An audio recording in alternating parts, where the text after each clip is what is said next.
Okay, so screen share.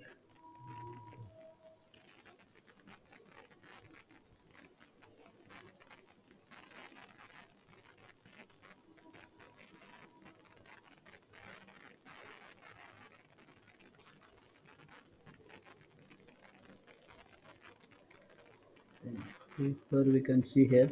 Yes.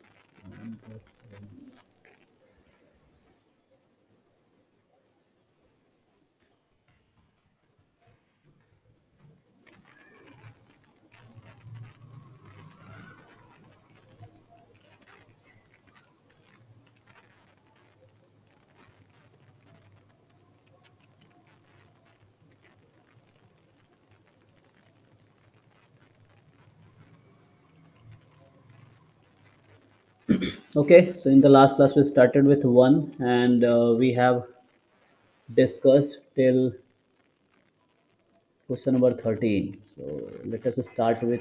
Sir आपका mic mute है। Oh, 1 minute.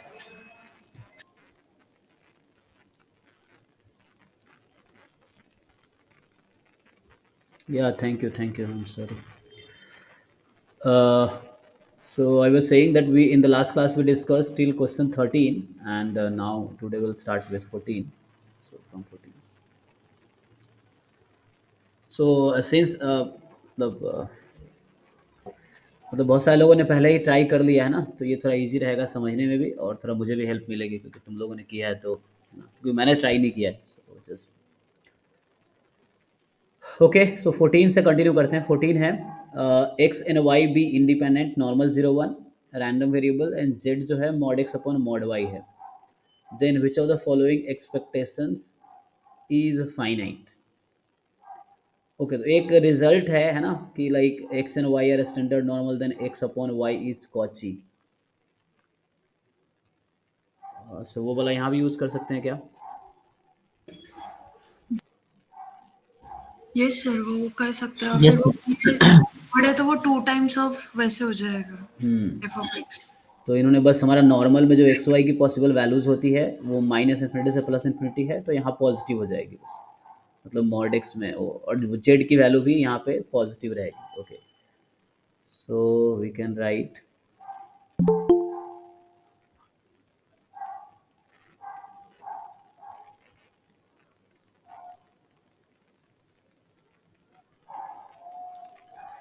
ठीक है।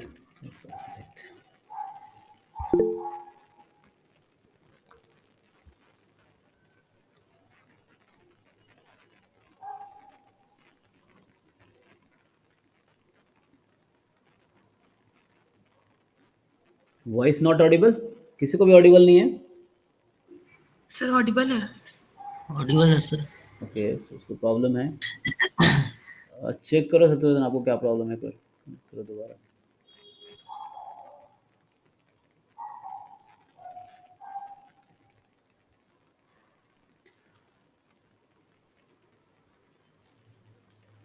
ओके, तो इसमें क्या है?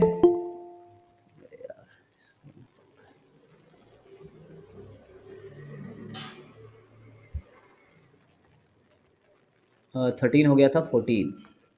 सो एक्स वाई नॉर्मल 0 1 है, तो हमें प्रॉपर्टी जानते हैं कि X upon Y will be Cauchy distribution. Cauchy 0 1 लिखते हैं, कॉची डिस्ट्रीब्यूशन। सो यहाँ पे same thing we can use and हाँ वही है, मतलब जैसे हमारे पास दिया है यहाँ पे जेड है mod X upon Y, so that will also follow Cauchy and इसका पी डी एफ क्या होगा? So it is P D F of Z. So Z का पी डी एफ लिखोगे 1 plus 1 one by plus pi 1 plus z square. 2/पाई Z 1/। Okay, यहाँ पे mod है तो तुम्हें उसका डबल, तो तुम डिस्ट्रीब्यूशन फाइंड करोगे। इन जनरल क्या होता है, जेड की वैल्यू कॉची डिस्ट्रीब्यूशन में जो वैल्यू होती है वेरिएबल की वो माइनस इन्फिनिटी से प्लस इन्फिनिटी होती है ना, और यहाँ मॉड है तो क्या हो जाएगी? 0 टू इन्फिनिटी। तो तो 2 मल्टीप्लाई हो जाएगा। 2 upon pi 1 plus Z square, है ना। and z from Yes, sir. 0 to infinity. Okay, अब तुम्हें बोला है कि सबका पीडीएफ निकाल के वो निकाल के देखो कि किसका मीन फाइनाइट होगा. विच of the following expectation is finite. Okay, तो पहले का मीन मेरा √2 आ रहा है. ओके, तो जैसे अगर फर्स्ट का ही स्टार्ट करें, so start with expectation of 1/√z. ठीक है, सो यहाँ से स्टार्ट करेंगे. क्या होगा? 1/√z और इंटू 2/पाई 1+z² dz, है ना, 0 से इन्फिनिटी. अब ये इंटीग्रेशन करना है.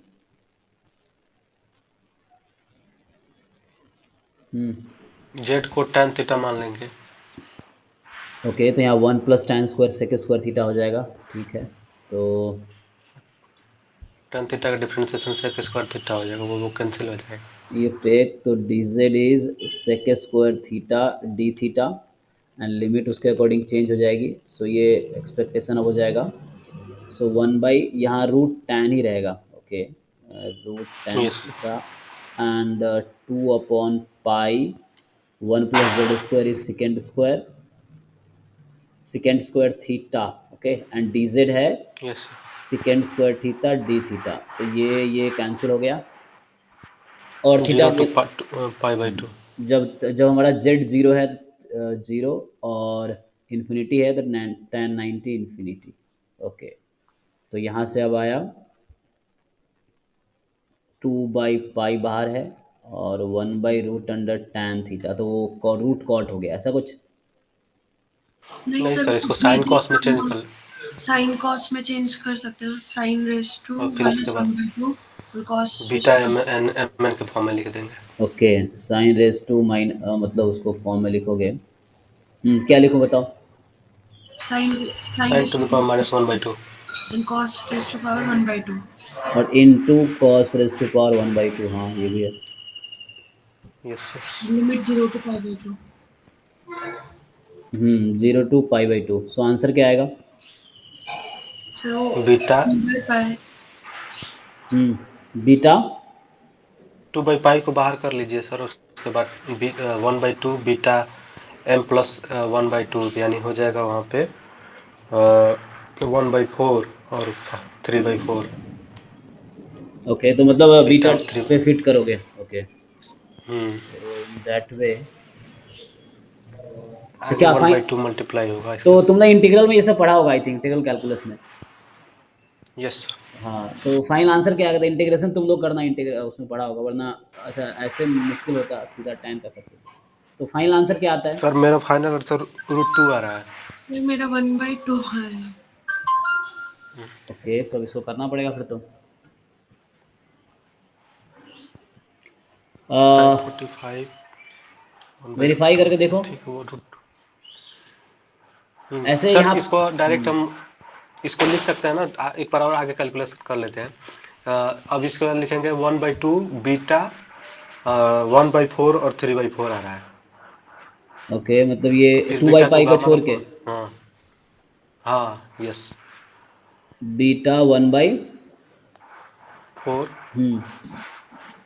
एंड 3/4.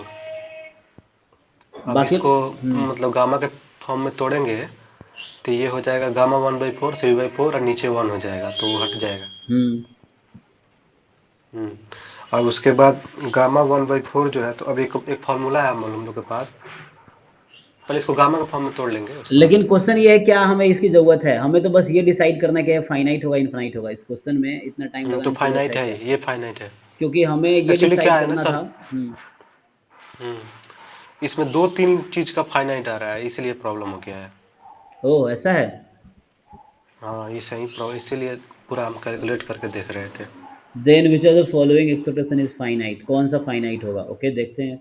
सो मेन है फाइनाइट होगा इनफाइनाइट होगा. तो इसका आंसर क्या है? 14 का आंसर है. इसे सही करोगे. यही ऑप्शन है. ओके, तो बाकी फाइनाइट नहीं आना चाहिए फिर तो. वही तो सर, लेकिन इसी मेथड से उसको भी किए हैं तो आ रहा है, पता नहीं क्या. चलो ट्राई करके देखते हैं. ऐसे ये सी वाला ऑप्शन तो मुझे हमें पता है कि कोचिंग में मीन हाँ वो तो प्रॉब्लम होगा। एक फिक्स है कि नहीं आएगा। अब वो हमको लगता है उसके अनुसार बी को भी होना चाहिए कि अगर स्मॉल मतलब ऑर्डर इंटरवल अगर स्मॉल ऑर्डर इंटरवल कर रहे हैं, स्मॉल ऑर्डर अगर मोमेंट एग्जिस्ट नहीं करता है तो इसका मतलब कि उसका हायर ऑर्डर नहीं एग्जिस्ट करेगा। हुँ। हाँ, ये एक थ्योरम भी था उसमें, हाँ, ये रहती दो है। चीज तो हो गया। ऑप्शन डी को चेक करना है मेनली। तो जैसे ईज़ेड के बारे में हम डायरेक्टली जानते हैं कि ईज़ेड डज़ नॉट मतलब एग्ज़िस्ट नहीं करता है, तो बी भी एग्ज़िस्ट नहीं करेगा क्योंकि बी में ज़ेड की पावर क्या है 3/2 है। और वो हम्म वैसे में एक थ्योरम था कि लाइक लोअर मोमेंट एग्ज़िस्ट नहीं करता है तो हायर एग्ज़िस्ट नहीं करेगा। Yes sir. So like Z की पावर 1 है, इसका मोमेंट एग्ज़िस्ट नहीं करता है, दैट्स व्हाई ज़ेड की पावर 3/2 भी वो भी उसका भी मतलब expectation will not exist. Okay, अब यहाँ हमें चेक करना पड़ेगा डी को, तो डी को करके देखते हैं। तो बी सी तो इनकरेक्ट हो गया। पर हुँ, यहाँ भी चेक करने की जरूरत नहीं है, हमें जो z दिया है ना हुँ, वो x अपॉन y है और x और y दोनों इंडिपेंडेंट है, तो हम z को y अपॉन x भी कंसिडर कर ले तो भी हमारा एक्सपेक्टेशन तो सेम ही आएगा। सेम ही तो आएगा। इसलिए b एग्जिस्ट नहीं कर रहा तो ओके, यस। b भी एग्जिस्ट नहीं करेगा। क्योंकि एक्स वाई आईआईडी है, एक्स वाई आईआईडी है तो इंटरचेंज करने से कोई फ़र्क नहीं पड़ेगा, है ना? X and Y are both same distribution है, इंडिपेंडेंट भी है। तो सर एक अगर बार निकाल लेते हैं ना सर। हाँ, करके देख लेते हैं ऐसे, लेकिन वो उसका भी लॉजिक ठीक है कि लाइक बी और डी जो है ये ऑलमोस्ट आंसर सेम ही देगा, मतलब maybe because of X Y को तुम इंटरचेंज कर लोगे, लाइक 1/z अगर यहाँ देखोगे तो क्या होगा?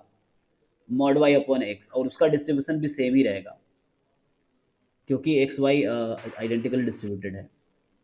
ओके, अगर फाइंड करोगे तो कर लो, but otherwise logic is find, yes.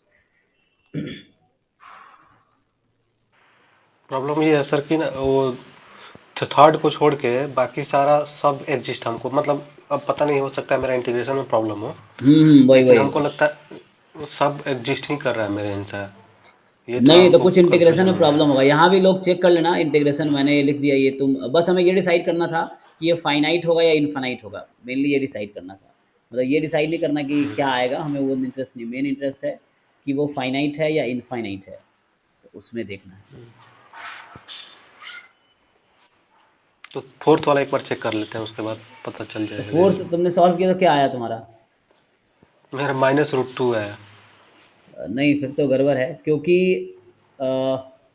B D का तो सेम ही आना चाहिए, आंसर उसके हिसाब से ही आएगा क्योंकि एक्स वाई बात वही है। ओके,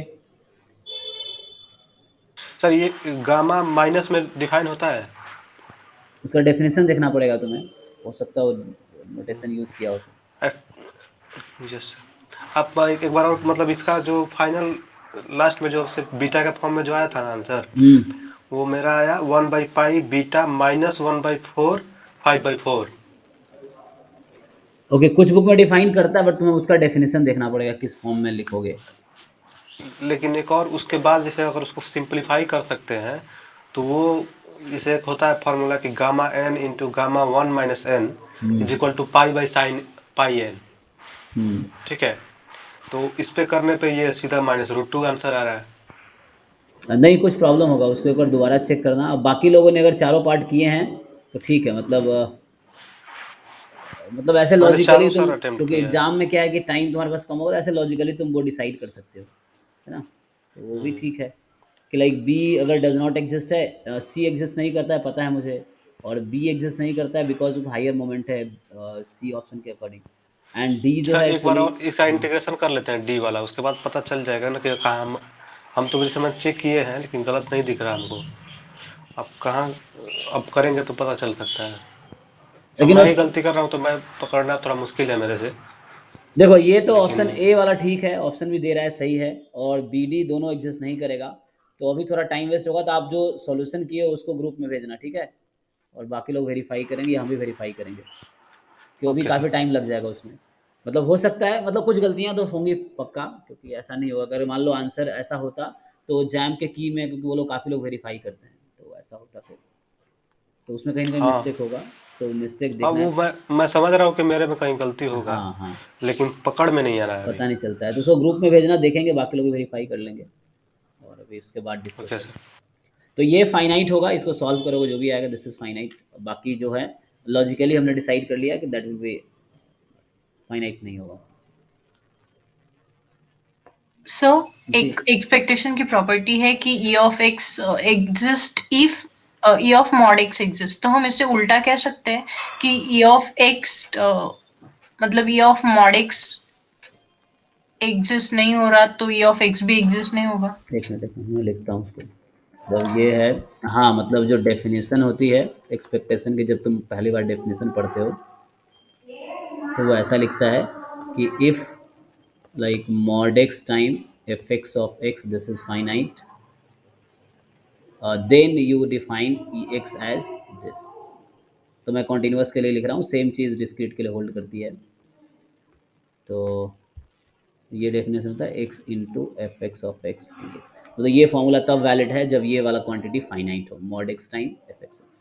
हाँ, सो अगर ऐसा है तब ये होगा। Okay, so now you want to say that, बताओ। का कॉन्वर्स ट्रू होगा नहीं, क्या? ये सिर्फ वन वे है, तो इफ़ एंड ओनली इफ नहीं है। तो कोई तब ज़रूरी हम हम्म। ऑप्शन ए को हमें सॉल्व ही करना होगा। नहीं, हम्म। सॉरी, ऑप्शन सी को हमें, तो हम मॉड में कैसे कह सकते हैं ना? अच्छा, तो यू आर सेइंग, मतलब सर अगर उसको ये, सॉल्व करने पे आ रहा था। ओके, मतलब you are saying that,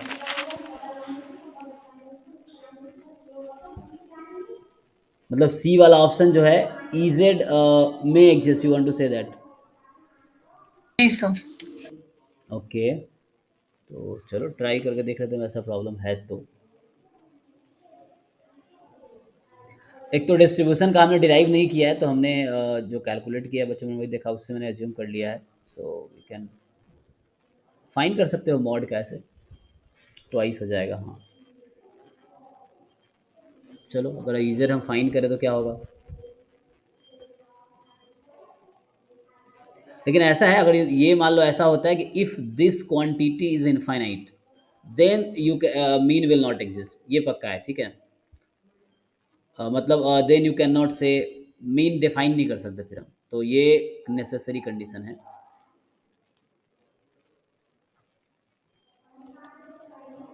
necessary and sufficient होगा, सारा कंफ्यूजन होगा, एक मिनट। सो अगर ऐसा होता है then you can define this. Okay, so your question the definition हमें देखना पड़ेगा। ये तो डेफिनेशन है ना एक्चुअली एक्सपेक्टेशन का। ओके, तो डेफिनेशन तो इफ एंड ओनली होता है, लाइक ऐसा है,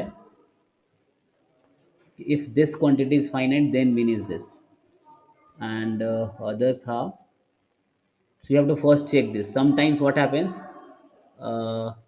जैसे कुछ एग्जांपल है ना हमारे पास, जिसमें क्या होता है,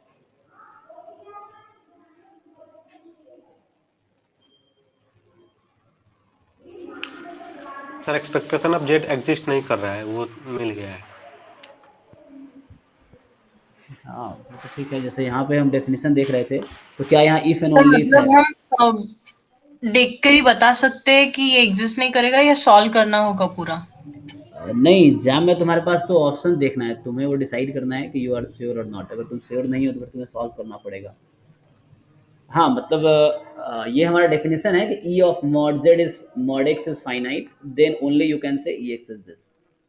ओके। तो हमें इसमें एक मतलब सपोज हम कोई W मान ले जो x अपॉन y है, तो वो कॉची फॉलो करेगा, ये तो फिक्स है। हम्म। और जो z है वो मॉड x अपॉन y है, हम्म। तो हम उससे नहीं कह सकते ना कि मॉड एक्सपेक्टेशन ऑफ z भी इनफाइनाइट ही होगा। चेक करना होगा ना। बट डिस्ट्रीब्यूशन तुम्हारा सिमिलर है, तो इस डिस्ट्रीब्यूशन के हिसाब से if you find, I think, क्योंकि ये इवन फंक्शन है ना ऐसे भी, तो जब तुम इंटीग्रेट कर भी रहे होगे तो वो तुम्हें टू टाइम कर देगा, तो उसी बेसिस पे यू कैन से this will mean will not exist. क्योंकि अगर जब ये जेड माइनस इन्फिनिटी से प्लस इन्फिनिटी में भी है, और जब तुम ई जेड फाइंड कर रहे हो तो ये limit will be minus infinity to plus infinity z time f x. Okay, so this z becomes odd then. हाँ, लेकिन यहाँ पे प्रॉपर्टी फेल वो वाला होता है, ये तो ऐसे तुम्हें जीरो दिख जाएगा, बट एक्चुअली ये वाली प्रॉपर्टी फेल हो जाती है उसकी। हाँ, तो ये इन्फाइनाइट होता है in case of Cauchy, when you find property of mod Z this is infinite. हाँ, तो इसी बेसिस पे यू कैन से, क्योंकि मॉड जेड ही तो है हमारे पास, ठीक है, सी टू ऑप्शन को इज, हम लोग पहले ही बाहर रखे उससे एक्सपेक्टेशन देख लेंगे सर 0 to ∞ पे। अरे ये actually E of mod Z if you find when Z is Cauchy, ये वाला जेड नहीं कह रहा हूँ मैं, मान लो चलो डब्ल्यू लेता हूँ मैं, तो ई ऑफ मॉड डब्ल्यू जो होता है वो इनफाइनाइट आता है, ठीक है ना। तो इसीलिए ये ऑप्शन सी इसका फाइनाइट नहीं है, वो तो सिंपल हो गया, क्योंकि उन्होंने मॉड जेड लेके ही दिया है। और हमें जब तुम एक्सपेक्टेशन पढ़ते हो, सो एक्चुअली ये जो कंडीशन है E of mod z should be finite then mean exist. तो यहाँ पे मॉड जो है ना, अगर डब्ल्यू हमारा कॉची है, तो इनके we know that E of mod डब्ल्यू जो होता है वो इनफाइनाइट आता है, और इसीलिए तुम्हारा इस क्वेश्चन के अकॉर्डिंग जो सी ऑप्शन होगा वो इनकरेक्ट होगा। मतलब तुम टू टाइम भी कर दोगे, इवन फंक्शन ही तो हो जाता है, mod W into P D F. अब ये पी डी एफ तो इसका इवन ही है, और ये मॉड लगा ये भी इवन है, तो तुम टू टाइम कर दोगे तो सेम बात है ना। अगर इन्फिनिटी में प्रॉब्लम हो रहा तो you take limit n tends to infinity, infinity की जगह एन रख दो, तो सेम बात है, ठीक है। सो तुम्हें सी ऑप्शन चेक करने की ज़रूरत नहीं है, वो मतलब इन्फिनिटी यूज कॉन्वर्स करेगा। ट्रू है ना? हाँ, वो if and only if you can write, I think here. Okay, okay. तो डेफिनेशन जो होता है mostly if and only if होता है, so we can write this, yes. So इसको तुम you write if and only if, definition जो भी होते हैं वो इफ एंड ओनली इफ होता है, so no problem. Okay, this was definition of expectation. तो किसी बुक में देखोगे, स्टैंडर्ड बुक में, बाकी छोटी मोटी बुक में सीधा ये लिख देते हैं, लेकिन जो स्टैंडर्ड बुक्स हैं वहाँ पहले ये लिखता है कि this must be finite then this, then you can write this definition. Okay, तो इसमें जो होगा ए ऑप्शन ही करेक्ट होगा। बाकी और डिस्कशन है, सॉल्यूशन जिनका कुछ डिफरेंट होगा तो भेजना ग्रुप में, and will check, then discuss कर सकते हैं। 15 तो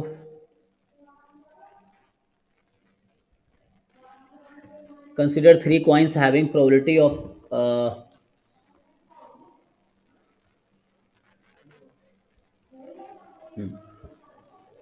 obtaining head in the single trial. So तीन कॉइन है, पहले कॉइन पे हेड आने की प्रोबेबिलिटी 1/4 है, और दूसरे पे हेड की प्रोबेबिलिटी 1/2 है, तीसरे पे हेड की प्रोबेबिलिटी 3/4 है। Okay, a player select one of these three coins at random. So तीन में से एक कॉइन सेलेक्ट किया। ओके, सो यहाँ सस्पेंस है कि कौन सा वाला कॉइन आया होगा। देर आर थ्री पॉसिबिलिटीज है ना, so like maybe first coin, maybe second coin, और maybe third coin. So E1 E2 E3 हो गया कि like player select first coin, second coin, third coin. So E1 E2 E3 हो गया। If the player tosses the selected coin 5 times independently, then what is the probability of obtaining two tails in 5 tosses? So 5 bar toss किया उसने, और क्या probability है कि 2 बार tell आया होगा। ओके, तो किस कौन सा फॉर्मूला क्वेश्चन है ये? ये सर नॉर्मली प्रोबेबिलिटी का ही है, टोटल सारा प्रोबेबिलिटी, केस कंसीडर करना है। Total sir law probability, of total. हाँ, लॉ हाँ, of total total probability, probability कर हाँ। सकते हैं। क्योंकि यहाँ गिवन नहीं है, तुम्हें अगर गिवन होता कि कॉइन टॉस किया, हेड आया, तो बताओ क्या प्रोबेबिलिटी, पहला कॉइन सेलेक्ट किया था, तो बेस थ्योरम होता। ये लॉ ऑफ टोटल प्रोबेबिलिटी, मतलब टोटल प्रोबेबिलिटी फाइंड करनी है हमें। तो देखो इसको, तो ये 15 है, तो like E1 you can take player selected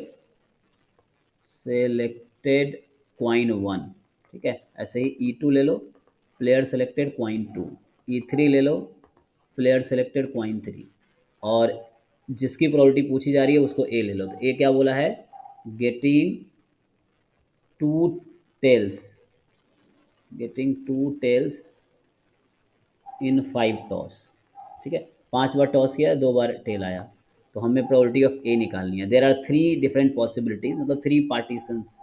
so formula लगा लेंगे, E1 A given E1 plus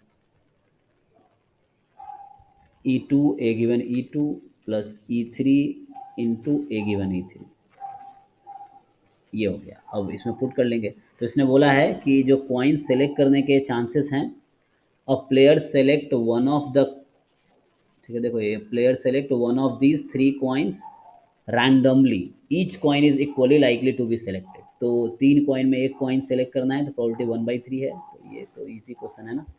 so like 1/3 probability of E1 है, प्रोबेबिलिटी ऑफ E2 जो है ये E1 है ना, प्रोबेबिलिटी ऑफ E2 भी 1/3 है, प्रोबेबिलिटी ऑफ E3 भी 1/3 है।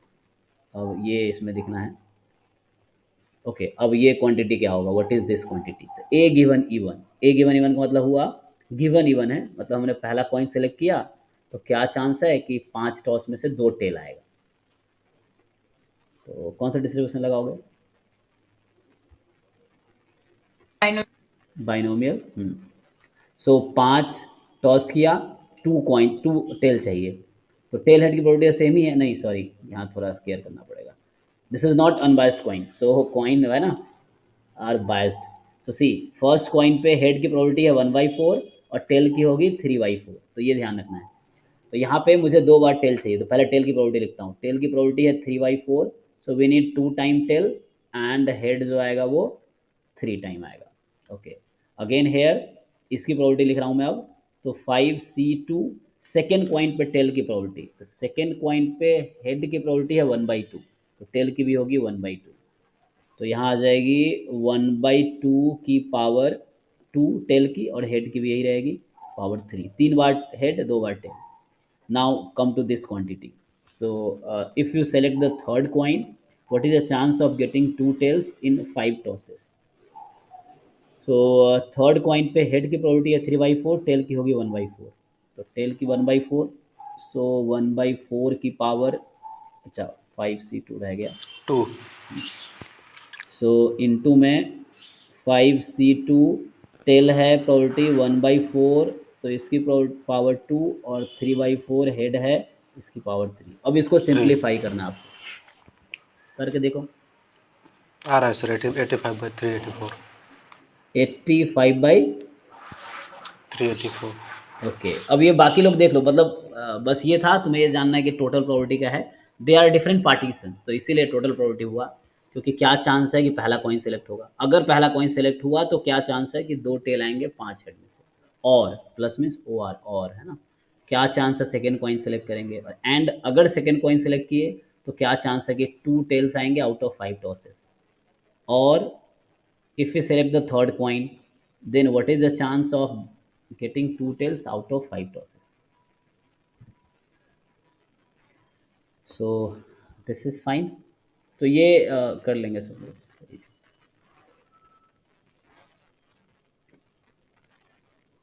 कम टू 16, 16 भी इजी है, बस तुम्हें इंटीग्रेशन की प्रॉपर्टी चेक कर रहा है, बाकी स्टैटिस्टिक्स तुम लोग को आता ही है, मतलब बेसिक एक्सपेक्टेशन पता ही है, बस वो इंटीग्रेशन चेक करना चाह रहा, तुम्हें आता नहीं आता इसका ग्रेटेस्ट जनरल फंक्शन का।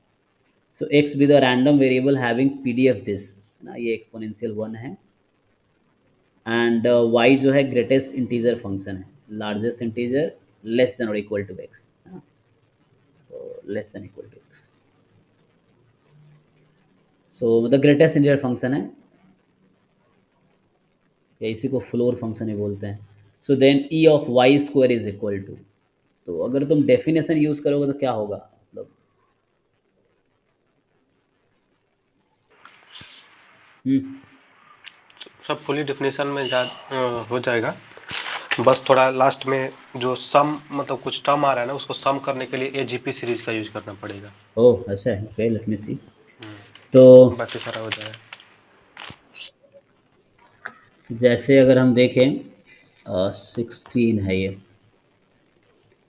तो ये में बस हमारा क्या है, एक्सपेक्टेशन ऑफ वाई स्क्वायर पूछा है, तो मैं भी डेफिनेशन लिख देता हूँ, वाई स्क्वायर इंटू PDF है e⁻⁻x dx, और x की वैल्यू है 0 से इन्फिनिटी, थोड़ा सा और अगर सिंप्लीफाई करें तो 0 टू इन्फिनिटी ये है ग्रेटेस्ट इंटीजर ऑफ x का स्क्वायर इंटू, मतलब ये स्मॉल x चाहो तो ले लो, और e⁻⁻x dx। अब क्या होगा, ग्रेटेस्ट इंटीजर फंक्शन की वैल्यू इंटीजर आएगी, तो इसको तुम ब्रेक कर सकते हो, है ना, जैसे मैं लिख रहा हूँ 0 से 1 हो सकता है लिमिट, 1 से 2 हो सकता है, एंड सो ऑन, ऐसे ही बढ़ता रहेगा। जब 0 से 1 है तो इसकी वैल्यू 0 है ना, 0 इंटू e⁻⁻x, जब 1 से 2 है तो क्या होगी 1, मतलब x की वैल्यू जब 1 से 2 में है तो स्क्वायर यहाँ लगाना पड़ेगा मुझे, तो मैं इसको अभी इन जनरलाइज लिख देता हूँ जनरल फॉर्म में, e⁻⁻x dx। जिन लोगों को प्रॉब्लम हो रहा है पूछना क्या कर रहा हूँ, जस्ट मैं ब्रेक कर रहा हूँ लिमिट को, 0 से इन्फिनिटी है तो मैं 0 से 1, 1 से 2, 2 से 3, 3 से 4, ऐसे किया ना तुम लोगों ने, कोई आसान तरीके से किया हो तो बताना दिस, तो यहाँ हो जाएगा 2 square into e⁻⁻x dx and so on. तो इसको मैं शॉर्ट में समेसन में लिख देता हूँ सीधा, समेसन, यहाँ लिमिट मालूम मैं ले लेता हूँ k2 k+1, ठीक है, k2k+1। तो यहाँ क्या आएगा, वैल्यू आएगी k इसकी, k² e⁻x dx, फाइन। और k can very from 0 to infinity. तो ये मैंने ऊपर वाला ही टर्म लिखा है, बस समेशन में लिख दिया। अब ये तो इंटीग्रेशन सब निकाल ही सकते हैं, बाद में समेशन निकालना पड़ेगा खाली।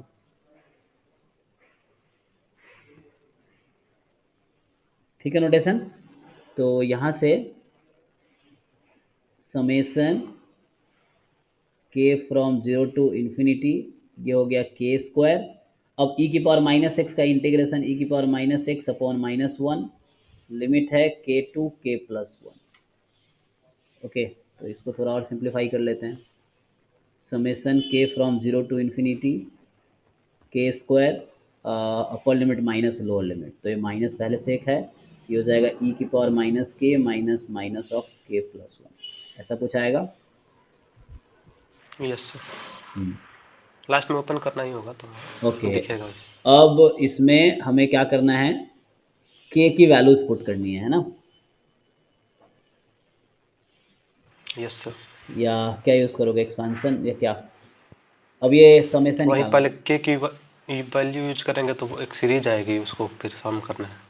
ओके, तो k की वैल्यू यूज़ करोगे तो पहला तो 0 पे 0 हो गया, 1 रखेंगे तो 1² इंटू e⁻1 माइनस e⁻2 हो जाएगी।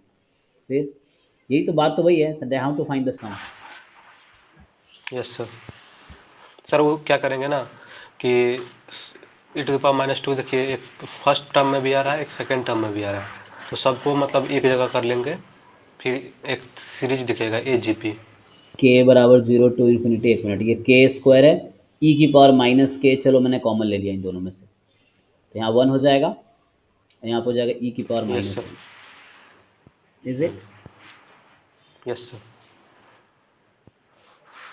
फिर 1 माइनस e⁻1 तो बाहर हो जाएगा। इसको तुम बाहर कर सकते हो, ये नंबर है, इसमें k कहीं नहीं है और समेशन k पे चल रहा है, तो इसको बाहर किया जा सकता है। तो चलो 1 माइनस e⁻1 हमने बाहर कर लिया। ओके, तो अभी आया k फ्रॉम 0 to इन्फिनिटी, अब है k² अपॉन e⁻k, इस तरह से बोलो, या k² into e⁻k। Yes sir, now how अब टू इस पे फाइंड द सम सम। हो जाएगा, हाँ, तो how will you find the sum. फिर सीरीज लिखना ही पड़ेगा तब दिखेगा। ओके, सब लोगों ने ऐसे ही किया है क्या। तो माइनस में इसको ओपन कर दे, चलो कर देते हैं।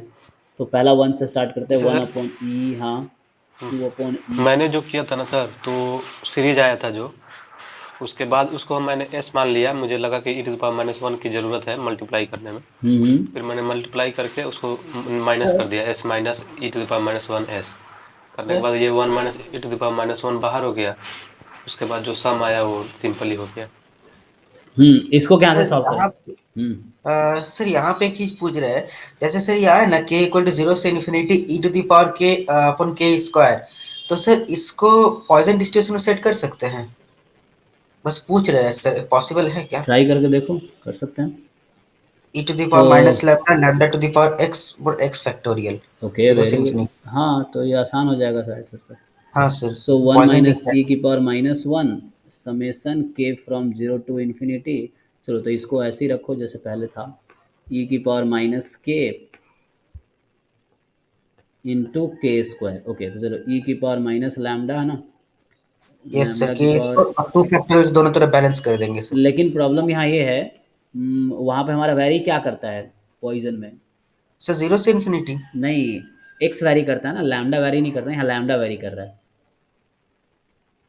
आर यू अच्छा गेटिंग हाँ पॉइंट। सर, हाँ, यस सर, यस सर। तो यहाँ पे जो हमारा मतलब के जो है पैरामीटर वैरी कर रहा है, वहाँ पे क्या होता है, ई की पावर है ना, एक्स वाई, यहाँ एक्स फिक्स हो गया 2, मतलब you may right this is, अगर एक्स पॉइजन है तो प्रोबेबिलिटी एक्स बराबर 2 आ गया पॉइजन में, and then you okay want sir, to add it, तो पैरामीटर के यहाँ सम हो रहा है।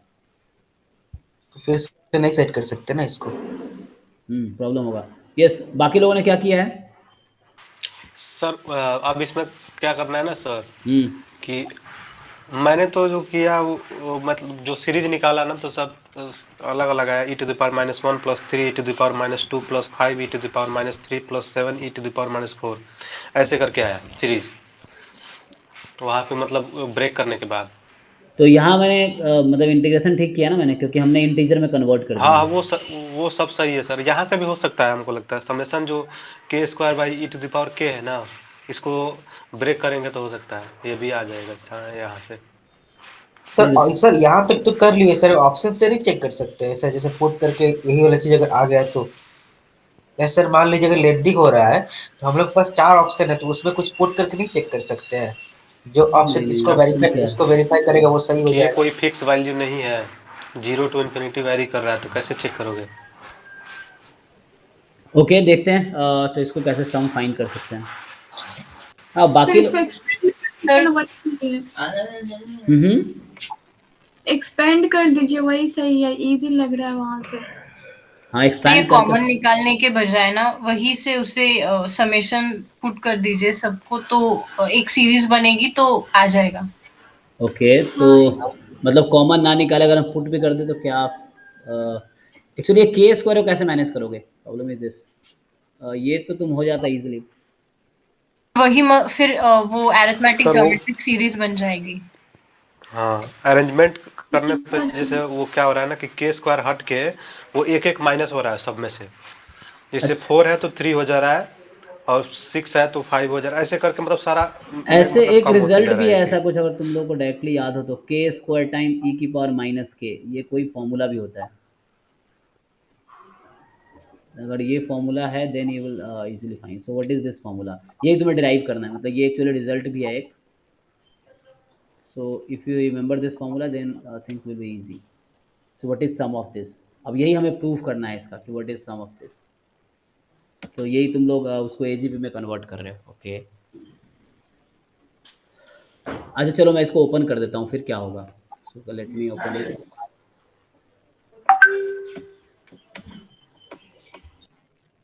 सो पहला तो होगा ठीक है 1 इंटू ये रहेगा ई की पावर -1 है ना, माइनस ई की पावर -2, देन तुम्हारा होगा प्लस 4 टाइम 4 ही होगा ना सब पूरा चीज़। ब्रैकेट भी हटा दीजिए सर, ताकि हम्म, डायरेक्ट ऐड सब्ट्रैक्ट कर सके, अच्छा एक ही मतलब साथ सबको ओके। लिखना है। सो हाँ मतलब मल्टीप्लाई करके लिख दूँ। जैसे हाँ मेरे जैसे हम लोग कह रहे हैं ना, जो फर्स्ट टर्म में जो टर्म आ रहा है ना, जैसे ई टू पावर -2 आ रहा है, और सेकंड टर्म में भी ई टू पावर -2 आ रहा है, तो दोनों ई टू पावर एक साथ। -2 को एक साथ करेंगे, फिर ई टू पावर -3 को एक साथ करेंगे, फिर ई टू पावर -4 को एक साथ करेंगे, तब जाके वो एजीपी सीरीज मिल रहा है हमको।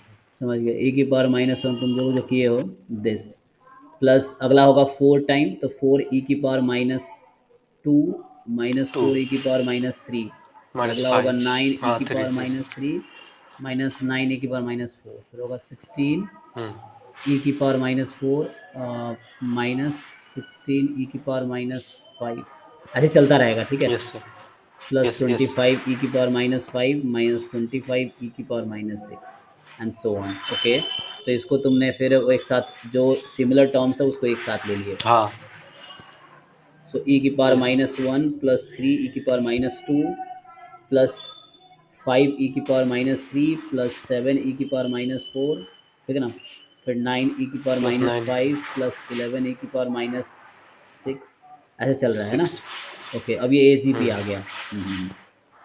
यस तो सर, अब व्हाट इसको इज, एस मान लेंगे, हाँ इसका फॉर्मूला भी होता है और डायरेक्टली सम इफ यू इसका रिमेंबर। हाँ हाँ होता है सर, हम्म, फॉर्मूला याद नहीं है तो हम ऐसे करते हैं। एस मान के फिर तुम घटाए होगे मल्टीप्लाई करके ई की पावर -1। हाँ अच्छा किसी को याद है फॉर्मूला? आई थिंक अच्छा इसने यही भेजा। फार्मूला भी बनेगा सर डायरेक्ट। तो मतलब वैसे सम तुम देख सकते हो, मतलब एस मान लोगे फिर एस ई की पावर -1 से मल्टीप्लाई करके फिर तुम सब्ट्रैक्ट करोगे तो उससे आ जाएगा। डायरेक्ट बताओ क्या आया, कि सम बताओ जो उसने सॉल्व किया है, बाकी लोग सॉल्व करना खुद से। हाँ सर, e+1/e−1 का whole square. e+1/e−1 whole square. हाँ ये तुम्हें यस मुझे याद आ रहा है एनसीईआरटी में भी 11th क्लास के एनसीईआरटी में इस तरह क्वेश्चन हैं वहाँ, x+3x+5 से। सो वहाँ उसने प्रूव किया है। अच्छा मैं क्वेश्चन ये पूछा था what is sum of this, तो इसको अगर एक्सपैंड कर, हमने इसी को तो एक्सपैंड किया ना, तो ये एक फॉर्मूला भी है, मुझे कहीं दिखा था, तो आई डोंट रिमेंबर दिस, तो ये यही आएगा यहाँ पे, मतलब ओपन करके वैसे कुछ आएगा।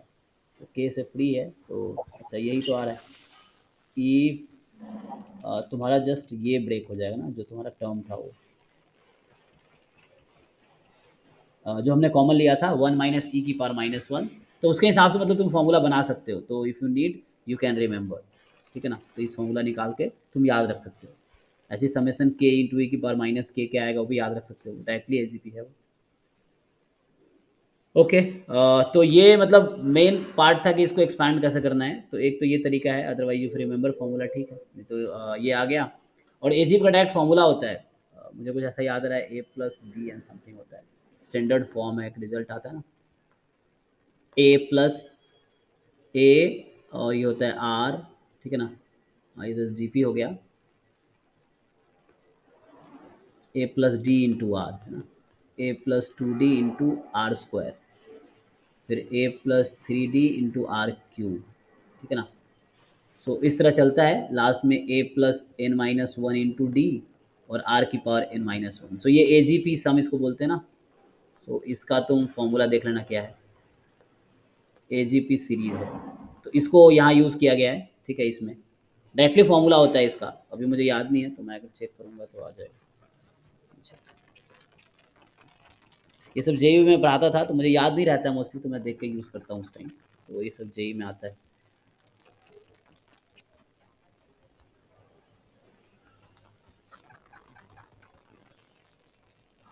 तो गुप्ता कपूर में एक जगह यूज किया गया है और उसका फॉर्मूला है स्क्वायर वाला, S is equal to one plus a into one minus a to the power minus three. ये कुछ मैं ऐसा, भेजता हूँ सब ग्रुप में।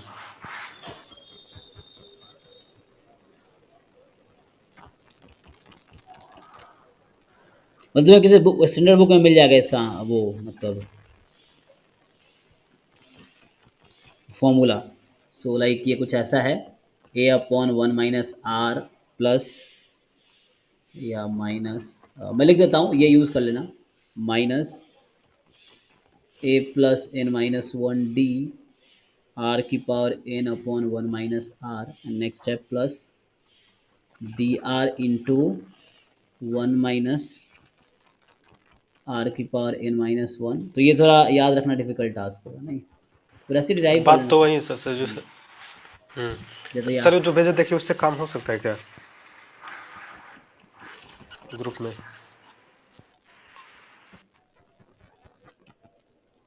हाँ यही प्रूफ तूने भेजा ना, यही तो जो किया है सेकंड हमने। जो सेकंड वाला में एक्स वन स्क्वायर प्लस ए की टू पावर, स्क्वायर ए।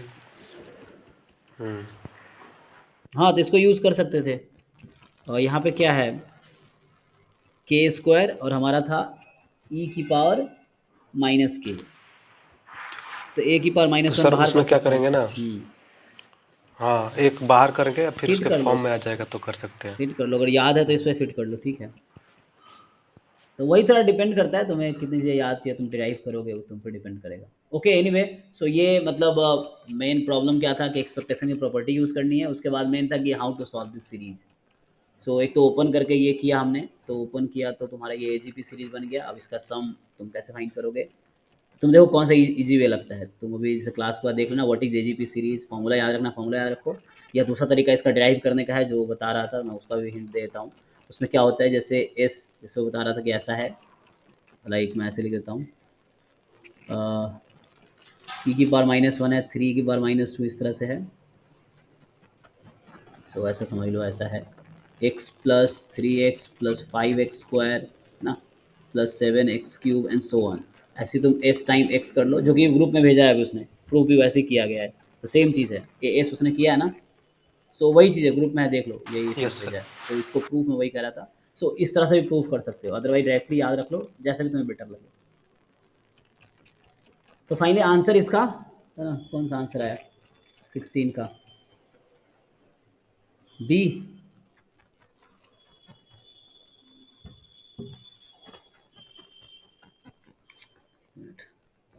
क्या ऑप्शन करेक्ट है 16 का, बी ना, हाँ ठीक है। हाँ बी सर बी। ओके 17 पे आओ, 17 पे, तो 17 इज, क्या बोल रहा है कि एक्स कोई कॉन्टिन्यूस रैंडम वेरिएबल है जिसका एम जी एफ ये दे रखा है। ओके तो एम जी एफ से तुम डिस्ट्रीब्यूशन बता सकते हो ना, M G F uniquely describe the distribution. So कौन सा डिस्ट्रीब्यूशन है ये, यूनिफॉर्म 01 ई की power minus beta T minus E की power minus alpha T upon होता है ना T into beta minus alpha. Okay, T into B minus A. हाँ, तो ये हो गया हमारा यूनिफॉर्म 01 हो गया एक्स। अब ये निकालना है सर तो एक चीज़ प्रॉब्लम है, मतलब जो भी 2021 में जो भी एग्ज़ाम दिया जो भी लड़का, मैक्सिमम लड़का ने मतलब इस क्वेश्चन को बोला कि मतलब क्या होता है कि क्वेश्चन तो बनने लायक है, लेकिन उस टाइम में मतलब बहुत लोगों से नहीं बना है। तो यहाँ तुम्हें इसकी थोड़ा क्या वजह हो सकती है, कैसे? क्वेश्चन देख के लोगों को लगता है कितना लेंदी होगा जैसे डिफिकल्ट, उसको देख के ही ना कभी कभी हम देख के ही जज कर लेते हैं क्वेश्चन डिफिकल्ट है। तो यहाँ थोड़ा फैक्टराइजेशन है, तुम्हें यहाँ फैक्टराइजेशन यूज़ करना पड़ेगा, यहाँ फैक्टराइज करना पड़ेगा। फैक्टराइजेशन भी इजीली हो रहा है।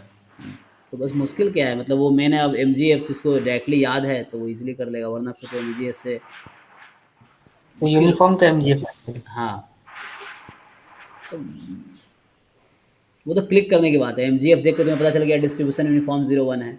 अब मुझे क्या निकालना, प्रोबेबिलिटी तो निकालना है, प्रोबेबिलिटी निकालना जिसको मतलब इस फैक्टराइज टाइप का कर लेते हैं। कुछ कॉम्प्लिकेटेड क्वेश्चन होता है सर ना, तो एग्जाम में क्या होता है ना कि कहीं ना कहीं गलती हो ही जाता है, चाहे कुछ भी थोड़ा बहुत मिस्टेक हो जाता है, उसके बाद फिर छोड़ना पड़ता है।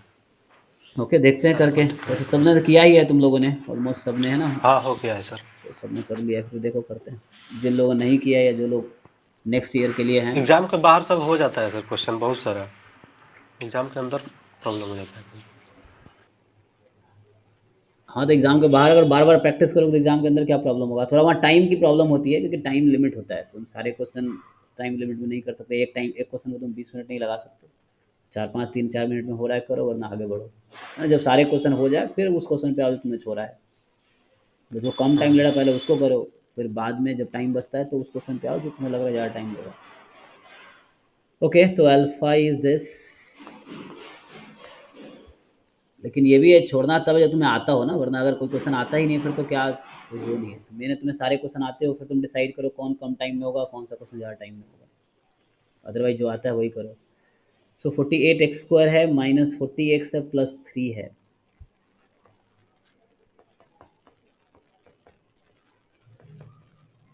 And this quantity is more than 0, इसकी प्रोबेबिलिटी निकालनी है।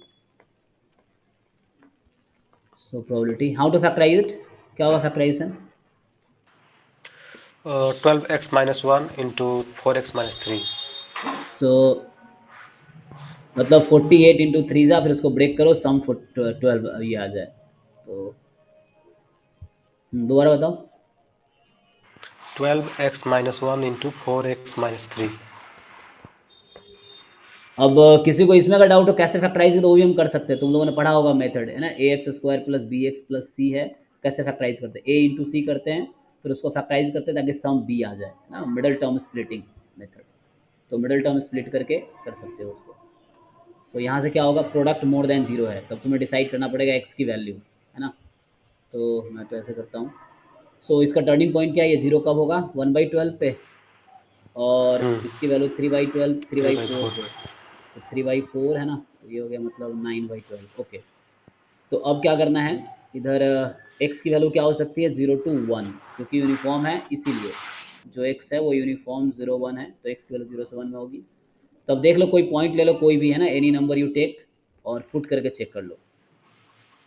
तो जैसे राइट साइड में पॉजिटिव।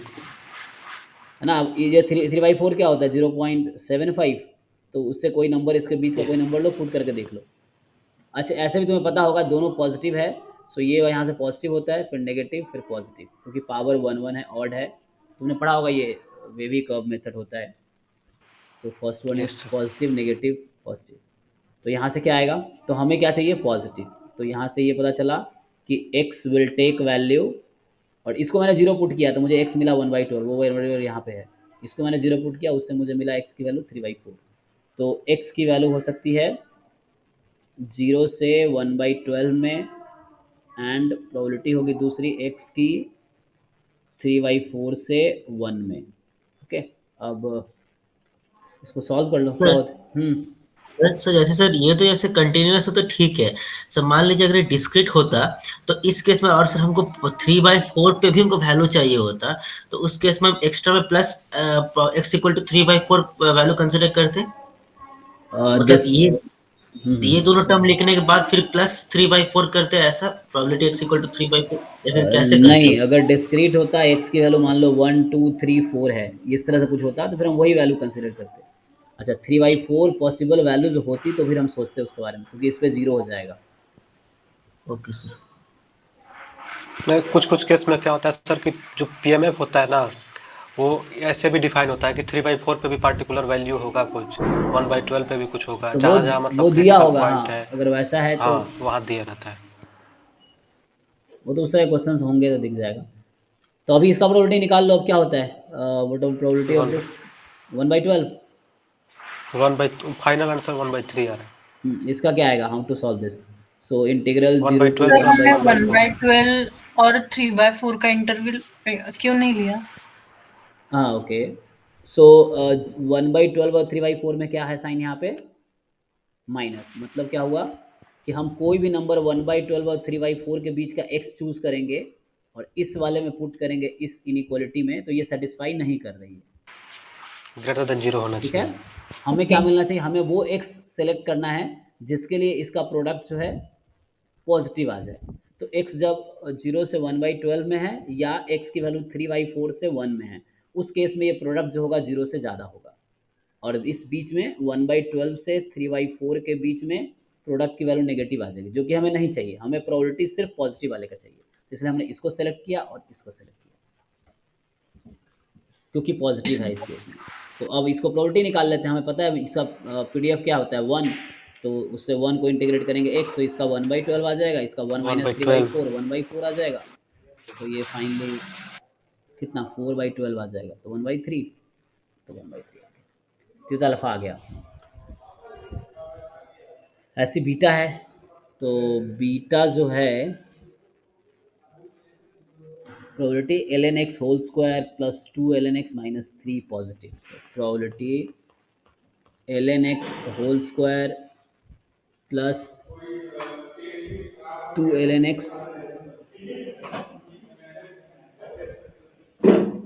-3 more than 0। तो फिर से ये एक मतलब क्वाड्रेटिक इनइक्वालिटी है, उसको सॉल्व करना है तुम्हें। तो ये ऐसा मान लो y square minus 2y plus 2y minus 3, सही लिखा है। हाँ, तो इसका क्या होगा, फैक्टराइजेशन करो। सो ln x, अभी मैं एक बार चेक कर लेता हूँ, 2 1 जा 2 है ना, सॉरी 3 1 जा 3, तो ये होगा +3, क्या आएगा आंसर, एक मिनट में चेक कर लेता हूँ। सो ये +3, फिर ln x -1 और ln x +3 आएगा। हाँ इस तरह से, मतलब तुम यहाँ चेक करना मल्टीप्लाई करके, तो 3 -1 प्रोडक्ट करोगे -3 और 3 में वो -1 ऐड करोगे 2। ओके, तो अब यहाँ से आ गया फिर से। अब इसका क्या है, तुम्हें अब ln x के लिए डिसाइड करना है। ओके, अब देखो x हमारा क्या था, 0 से 1 के बीच था, तो ln x की वैल्यू कहाँ से कहाँ तक होगी। मेरा मतलब ये है, हम यहाँ फिर से हम डिसाइड करेंगे कि what is the value of ln x। Quadratic solve करना है, e ठीक है। तो तो e⁻³ से e। जैसे x की वैल्यू जो है 0 से 1 में है, तो ln x की वैल्यू जो होगी 0 से -∞ से 0 में होगी। सो इसकी वैल्यू -∞ से 0 में होगी, ln x की वैल्यू। log 0 क्या होता है, -∞। log 1 क्या होता है, 0। और log एक इंक्रीजिंग फंक्शन है, तो सेम ऑर्डर फॉलो करेगा, ऑर्डर मतलब इनइक्वालिटी सेम रहेगी। तो अभी मैं ln x की बात करूंगा, इससे मैंने ये पहले डिसाइड किया है, तो इसकी वैल्यू -∞ से 0 में होनी है। किसकी वैल्यू, ln x की, इसको बोलते हैं sign scheme for ln x। ये क्या लिख रहा हूँ मैं, sign scheme for ln x। और ऐसा क्यों कर रहे हैं, और भी तरीके हो सकते हैं, ये मुझे ये आता है, तुम लोगों को कोई और तरीका हो सकता आता हो, मुझे इसको सॉल्व करना है कि what are the value of. तो अभी मैं ln x की वैल्यू ले रहा हूँ, x की नहीं। तुम ln x का लेना है तो उससे देख सकते हो, तो मैं अभी ln x डिसाइड करूंगा, फिर उससे x डिसाइड करेंगे।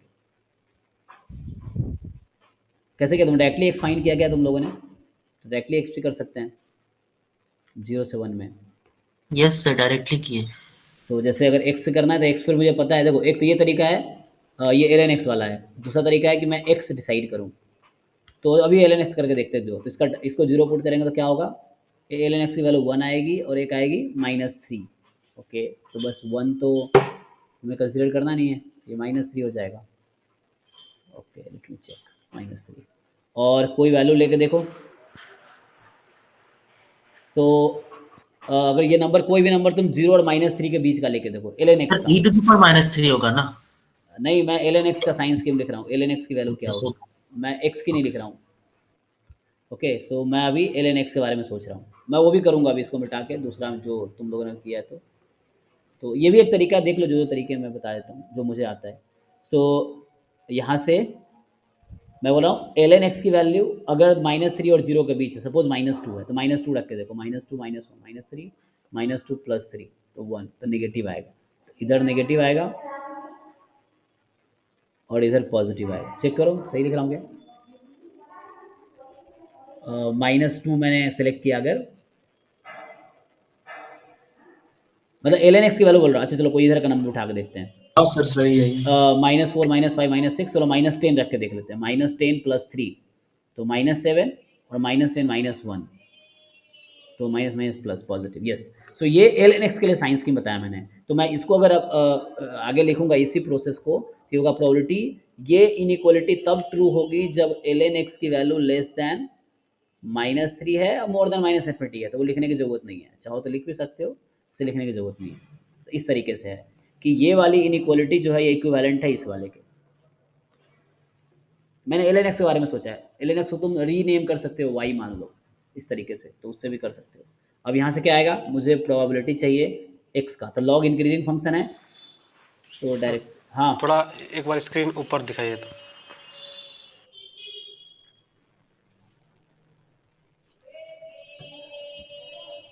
तो एक्सपोनेंशियल लगा दिया हमने तीनों में, तो ये आ गया। सर इसमें थोड़ा एक ट्विस्ट है इस क्वेश्चन में।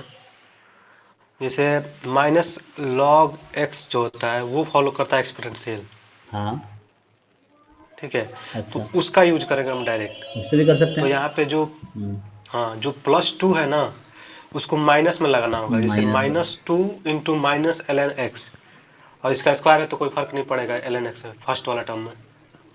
फिर उसके बाद ये साइन स्कीम बनाएंगे तो आसानी से सॉल्व हो जाएगा आंसर।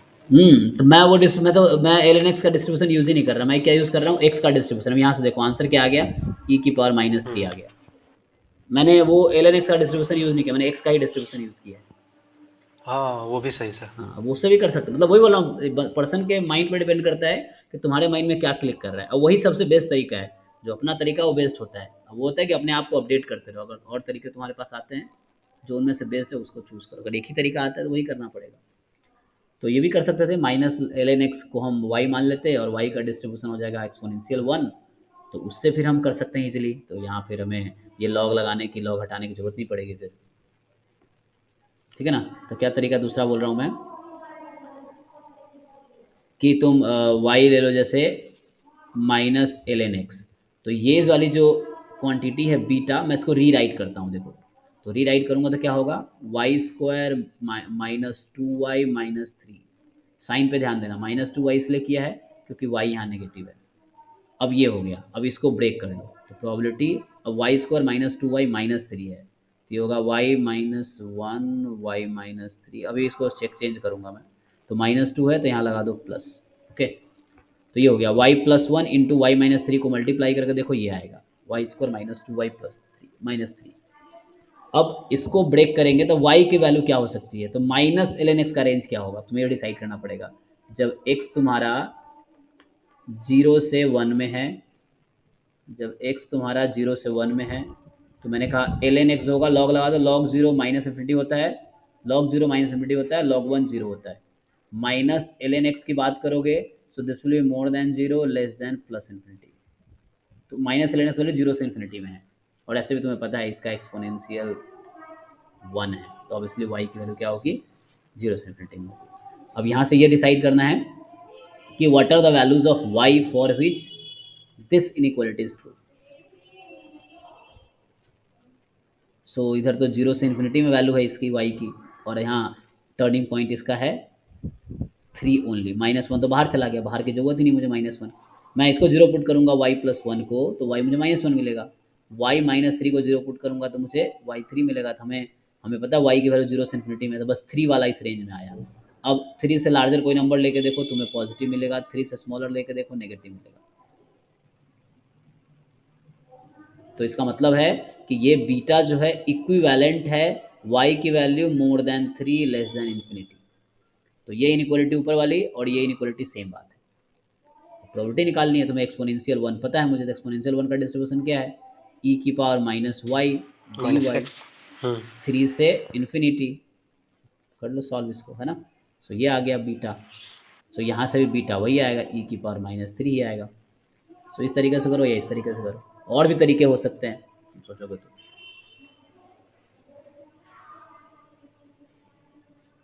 तो बेस्ट तरीका वो होता सर है जो आप तुम्हें समझ आता है। हाँ सर, आप वाला भी तरीका मतलब अच्छा लगा, इसमें उतना सोचना नहीं है। इससे ही बेटर वे हो सकता है, वो डिपेंड करता है तुम कितना, है ना, तुम्हारा ब्रेन एक्टिव है या कितना तुमने लेकिन प्रैक्टिस किया है। एल एन एक्स देखने के बाद जब इसे यूनिफॉर्म डिस्ट्रीब्यूशन दिया है और एल एन एक्स दिखा ना, तो सीधा माइंड में क्लिक किया कि एक्सपोनेंशियल 1 के हिसाब से बनेगा, उससे भी, हाँ। इसलिए मैंने उससे किया। मतलब वही है, तुम क्या तुम्हें दिमाग में आ रहा है उसको यूज़ करो, उससे ही करो। ओके, तो हमने अल्फ़ा बीटा फाइंड कर लिया। तो बीटा हमारा e की पावर माइनस 3 आया है और अल्फ़ा हमारा आया था 1/3। तो क्वेश्चन ये था, अल्फ़ा था 1/3 and in the question they asked alpha minus 2 beta, alpha minus 2 ln beta, alpha minus 2 ln beta. Okay, so alpha is 1/3 minus 2 ln beta लोगे तो -3 आ जाएगा। ln बीटा इज -3, तो कितना हो गया, +6 + 1/3 19/3। Yes sir. ओके ठीक है, 17। किसको डाउट है 17 में अभी भी? मतलब मेनली यहाँ पर्पस था, एक तो इनका वो था कि तुम्हें एमजीएफ से डिस्ट्रीब्यूशन पता हो, दूसरा इनइक्वालिटी सॉल्व करनी आती हो, क्वाड्रेटिक इनइक्वालिटी सॉल्व करनी आती हो। उसके बाद बस डिस्ट्रीब्यूशन पता चल गया तो क्वाड्रेटिक सॉल्व करके तुम्हारा एक्स का रेंज मिल गया और उससे प्रोबेबिलिटी निकाल दो।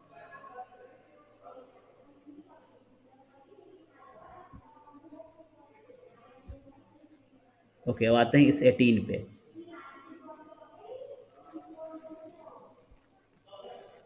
18 है x1 x2 xn be random sample from Poisson theta where theta is unknown and t जो है समेसन एक्स आई है। तो पॉइजन के डिस्ट्रीब्यूशन से अगर तुम एक्सपोनेंशियल फैमिली पर लिखोगे तो पता चल जाएगा तुम्हें कि समेसन एक्स आई जो है वो क्या है, कंप्लीट सफिशिएंट है ना। तो ये तो हमें पता है कि समेसन एक्स आई जो है कंप्लीट सफिशिएंट है थीटा के लिए। अब एक जो लेमन सेफी थ्योरम था वो कहता है कि फंक्शन ऑफ टी जो है वो uniformly minimum various unbiased estimator है इसके एक्सपेक्टेड वैल्यू के। मैं लिखता हूँ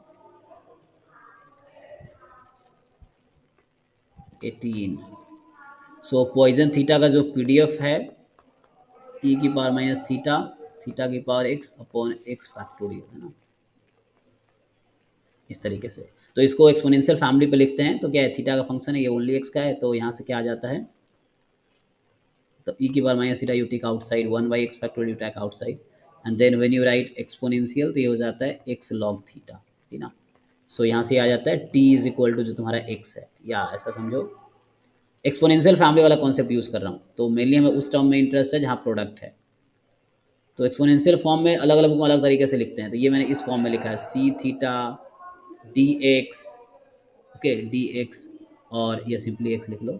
और ये है एक्सपोनेंशियल, यहाँ होता है टी ऑफ एक्स इंटू कुछ लो डब्ल्यू ऑफ थीटा, तो मैं इस फॉर्म पे लिखा हूँ। और यही इक्विवेलेंट होता है, कुछ बुक में तुम्हें ऐसा मिलता है जैसा तुम देखते होगे, यहाँ कुछ भी ले लो, मान लो a theta plus B x plus t x into डब्ल्यू थीटा, तुम किसी भी एक फॉर्म में कन्वर्ट कर लेना। तो ये दोनों फॉर्म है, कुछ बुक में ये फॉर्म है, कुछ बुक में ये फॉर्म है। ओके, जैसे कैसेला बर्गर में ये वाला फॉर्म है, रोहतगी में नीचे वाला फॉर्म है। तो हमें मेनली इंटरेस्ट इन टर्म में है, तुम किसी फॉर्म में लिखो, हमारा इंटरेस्ट सिर्फ इस टर्म में होता है। तो टी की जगह यहाँ एक्स है तो टी एक्स हो गया। तो जो रिजल्ट कहता है कि जो समेसन एक्स आई है ना, या कुछ और नाम दे दो, टी अगर नाम ना दो तो यहाँ कुछ और फंक्शन तुम ले सकते हो टी की जगह, this t you can take something else, अगर तुम्हें प्रॉब्लम हो रहा हो तो स्मॉल टी ले लो, कुछ भी और ले सकते हो। तो ये जो समेसन एक्स आई कैपिटल टी नाम देता हूँ मैं, ये जो भी एक्स है उसका समेसन लगा देते हैं, जो भी यहाँ टी फंक्शन है उसमें समेसन लगा दो। तो i from 1 to n this is complete sufficient. Complete इसलिए है क्योंकि थीटा का रेंज 0 से इन्फिनिटी में है, जो कि एक इंटरवल कंटेन करता है आर का। सो So this is complete sufficient statistics for theta. अब लेवेंस थ्योरम क्या कहता है कि function of this will be uniformly minimum variance unbiased estimator of its expected value, so of expectation of GT जो भी होगा उसका। तो अब हमें क्या करना है, हमें किसका चाहिए यूएमबीओ इस क्वेश्चन में, ई की power minus two theta into theta की पावर क्यू का चाहिए। तो मतलब ये जो हमारा जीटी है वो हमें ढूंढना है और ये मुझे दे रखा है। तो दिस क्वांटिटी हमें गिवन है, क्या है, ई की power minus two theta into theta Q, यही ना। तो क्वेश्चन है वो जीटी क्या है, तो हमें ई की पावर जीटी दे रखा है। तो ये लेमन-सेफी थ्योरम है जो मैंने लिखा है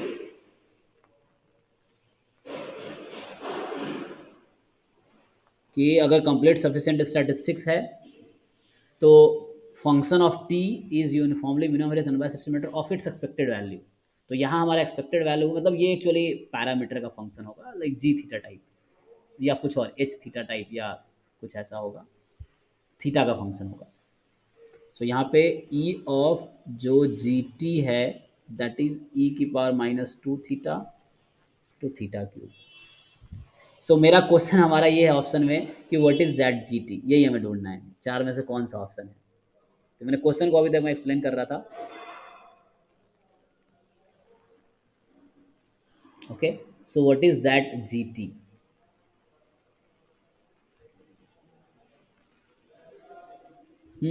so you can use the, मतलब इसी को आगे प्रोसीड करके देखो, शायद डायरेक्टली जीटी मिल जाए तुम्हें। हमें जीटी ढूंढना है, ठीक है, what is that g t function, क्योंकि क्वेश्चन है what is uniformly minimum variance unbiased estimator of this. So जिसका भी निकालना है वो तुम्हारा ई जी टी है। तुम्हें जी टी क्या होगा, what is that g t, मतलब फंक्शन ऑफ टी। तो मैं इसको कंटिन्यू करता हूँ।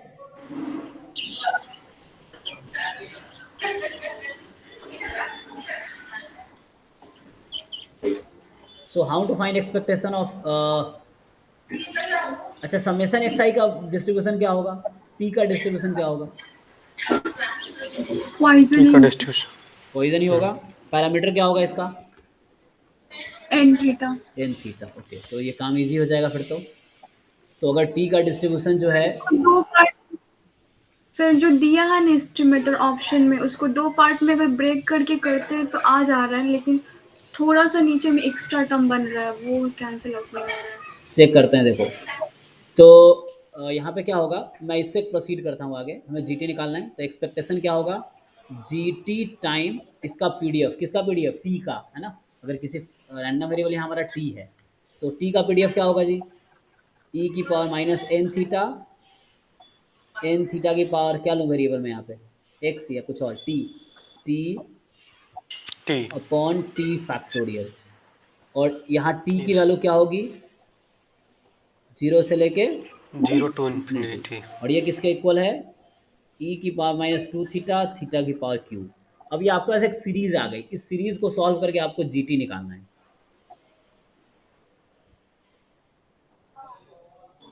करके देखो। हाँ सर।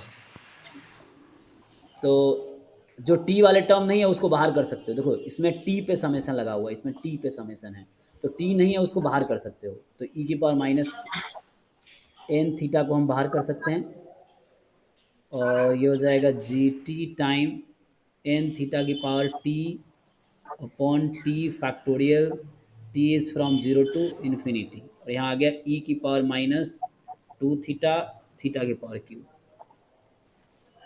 तो ई की पावर माइनस एन थीटा को राइट में भेज दो। इसका डेफिनेशन हो गया ना सर। सर ये तो कंप्लीटनेस का डेफिनेशन हो गया ना।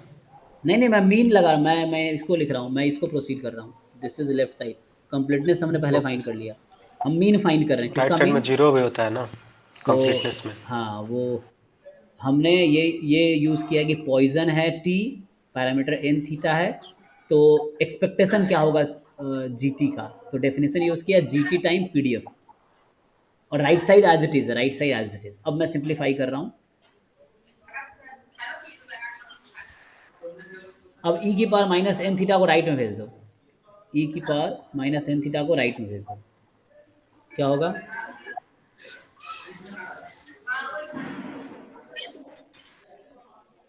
सो ई की पावर माइनस थीटा राइट में भेज दोगे तो क्या होगा, यहाँ आ जाएगा तुम्हारा summation g t into n theta की पावर टी, एन थीटा की power t upon t factorial, और यहाँ आ जाएगा ई की power minus n theta right में भेज रहा हूँ इसको मैं राइट साइड में, तो एन थीटा हो जाएगा तो ई की power N minus two theta आ गया, और इंटू थीटा की power cube as it is, t from zero to infinity. अच्छा यहाँ एक काम कर सकते हैं, देखो लेफ्ट साइड में समेसन है और अगर राइट साइड में भी मुझे समेसन चाहिए तो मैं क्या करूँ, एक्सपेंशन यूज कर लीजिए sir, e to the power हाँ माइनस एन। इसको एक्सपेक्टेशन उसका वो यूज़ कर लेते हैं, सही है एक्सपेंशन, तो एक्सपेंशन होगा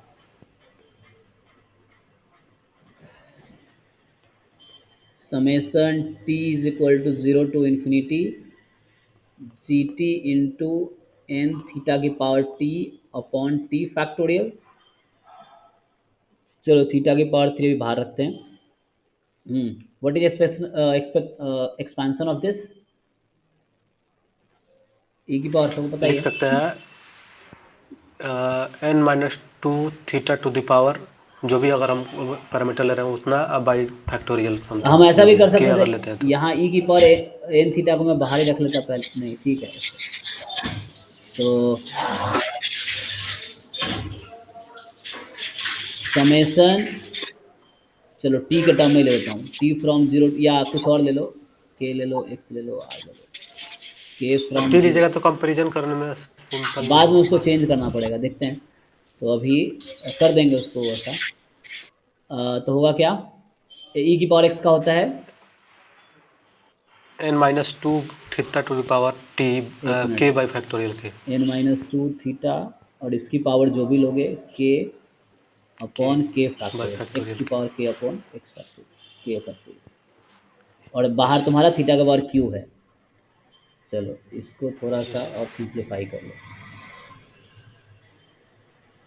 summation t from zero to infinity, है ना, ये जी टी है, रहने दो इसको, और यहाँ है एन की पावर टी, तुम ऐसे लिख सकते हो अभी, और एन की पावर टी, थीटा की पावर टी मैं अलग कर रहा हूँ, टी फैक्टोरियल, और यहाँ भी ऐसे ही है समेसन के फ्रॉम जीरो टू इन्फिनिटी, तुम टी भी लिख सकते हो, के डमी वेरिएबल है, मतलब वो बस एक बता रहा है कि समेसन के पे है, तो तुम के को कुछ और लिख दोगे उससे फ़र्क नहीं पड़ेगा। सो एन माइनस टू की पावर के, थीटा की पावर के है और इधर 3 बाहर भी था तो मैं उसको साथ लिख रहा हूँ, दिस अपॉन के फैक्टोरियल, है ना, के की जगह टी लिखना है तुम राइट साइड में टी लिख सकते हो, कोई फ़र्क नहीं पड़ेगा, ठीक है, क्योंकि वो जस्ट बता रहा है कि उस वेरिएबल की वैल्यू कहाँ से कहाँ तक है, समेसन सेम ही रहेगा। अब कंपेयर करना है, अब ये समझ में आ रहा है इसमें, ये जो k प्लस थ्री है वो n के इक्वल है, के प्लस t के 3, इक्वल, t के इक्वल, चलो इसको मैं टी कर देता हूँ यहाँ पे, देखो अच्छा सॉरी यहाँ भी के रहने दो, हाँ हाँ k ही सही रहे, k प्लस थ्री यहाँ से पता चल रहा है कि t के इक्वल है, तो वो उससे करेंगे तो सर हाँ t माइनस थ्री का फैक्टोरियल आ जाएगा नीचे, फिर इसको ब्रेक करेंगे तो उसके फॉर्म में आएगा धीरे धीरे, टी बराबर के प्लस 3 मिल गया, है ना, यस सर, ओके, एंड और क्या सोच सकते हो, ये जो टर्म है एक्चुअली, ये वाली जो टर्म है,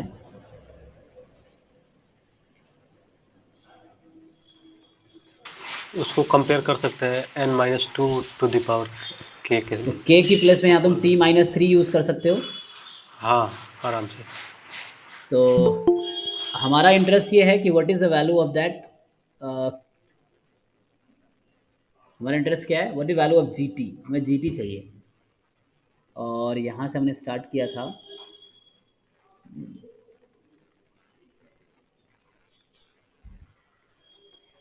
yes what to do next, तो जी टी कैसे निकलेगा सर हाँ अब समझ में आएगा सर, यहाँ जीटी पुट को करने एक ही के साइड रहने दीजिए, ठीक है सर, और बाकी सारा जो भी टर्म है ना उसको इधर लाने पे लग आ जाएगा, बाकी सारे टर्म को एक साइड ले जैसे आते हैं, हाँ जैसे n इधर है ना, n टू द पावर टी, k को भी t के फॉर्म में लिख लेंगे तो n-2 है, और नीचे ये जब इधर लाएंगे तो डिवाइड में हो जाएगा n, ऐसे करके फिर t-3 हो जाएगा। फिर इसको ब्रेक करेंगे और ये t यहाँ जो k फैक्टोरियल है इसको लिख देंगे ना कि t-3 का फैक्टोरियल, तो इसको भी ब्रेक करेंगे, किसी एक को दोनों में से ब्रेक करेंगे, हाँ कुछ कैंसिल भी होगा और कुछ टर्म आएगा t के फॉर्म में, तो वो सब उसमें बन सकता है। ओके, तो ऐसा करता हूँ, k की जगह रख दो t-3 दोनों तरफ राइट साइड में, और समेसन को एक साइड में बुला लो।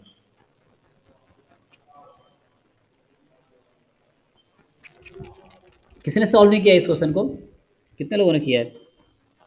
सर मैंने किया, लेकिन क्या सर होता है हम ना डायरेक्ट सर, ऑप्शन से कर लिए हैं सर। अच्छा, तो ये तो पूरा प्रूफ मतलब कर रहा हूँ मैं। यस क्वेश्चन नंबर ये है, मेथड सबसे बेस्ट होगा सर सर, किए हैं क्योंकि सर। हम लोग क्या, ये k+3 को यदि t लिख देंगे तो θ⁻t θ⁻k+3 दोनों कैंसिल हो जाएगा। ओके, तो उसके बाद फिर इसको इवेल्युएट कर लेंगे, जो n का टर्म होगा यहाँ भी नीचे आ जाएगा, जो बचेगा n-2 एन की k पावर वाला। टी, थीटा की पावर टी, अच्छा इसको मैं करता हूँ समेसन n-2 की पावर k, इसको मैं लिख देता हूँ थीटा की पावर टी, ठीक है। हाँ, यस सर, और यहाँ पे अभी k वो भी फैक्टोरियल, इसको कैंसिल, ब्रेक करना चाहो तो ब्रेक भी कर सकते हो। t-3 का फैक्टोरियल कर ही दीजिए। तो अगर t-3 का लिख दीजिए सर, तो फिर आप के को लिख दीजिए सर, वो n-2 की पावर में जाएगा। क्या लिख दूँ, t k की जगह t-3 यहाँ पे लिख देता हूँ फिर, और हाँ ये t-3, t-3 फैक्टोरियल, और समेसन क्या हो जाएगा फिर, तो k, t मतलब 3 टू इन्फिनिटी। ठीक है, तो पूरा t में कन्वर्ट हो गया। यस ओके, सर, अब ठीक है, एक तरफ बुला लो, सर यहाँ t 0 से इन्फिनिटी है। हाँ, सर सर इतना नहीं करके सर ऑप्शन से अप्रोच ले ही सकते हैं ना सर, ये तो काफी लेंदी जा रहा है सर। कर सकते हैं, अरे अभी हम एग्जाम में प्रूफ नहीं देख रहे बैठे हैं। हम लोग। अभी जैसे हम देख रहे हैं, ठीक है, एग्जाम में तुम टाइम सेव कर सकते हो, यू आर राइट, बट अभी हम प्रूफ देख रहे हैं कि ये मतलब इसका, इससे क्या एग्जैक्टली आंसर आ जाएगा, बाकी तुम मुझसे कर सकते हो अप्रोच करके, ओके सर। लेकिन अभी हम देख रहे हैं ओके प्रूफ सर। कि जीटी क्या आएगा, just we are finding that g t. Yes sir, okay जो जेन्युइन मेथड है वो पहले सीखना जरूरी है, अच्छा, तो इसको ब्रेक कर उसके लो, बाद इसको तो 3 टर्म को बाहर कर दो और बाकी टर्म को वो करो, तो उससे कुछ आ जाएगा। Yes, so what next, T से सर वो कैंसिल। 3 ये सब कैंसिल करेंगे, और जो फैक्टोरियल टी है इसको मतलब ब्रेक करके लाएंगे t-1, जैसे वो t-3 के फैक्टोरियल में लाना है, तो इससे लेंगे t × t-1 × t-2 × t-3 का फैक्टोरियल, तो t-3 का फैक्टोरियल दोनों साइड से कैंसिल हो जाएगा। हाँ, और θ⁻t जो है वो कैंसिल हटा दीजिए उसको। हाँ, लेकिन ये समेसन का कोई चक्कर नहीं है, यहाँ टी 0 से है, और यहाँ हमारा, तो हमें कोई रोल है। सर एक चीज़, इनफाइनाइट सीरीज में सर दो टर्म छोड़े या ऐड करें उससे फर्क नहीं पड़ता है ना। ओके, तो 1 मिनट में देखता हूँ कौन किया था। तो हमने आगे क्या किया, एक बार चेक करता हूँ मैं। क्वेश्चन नंबर है,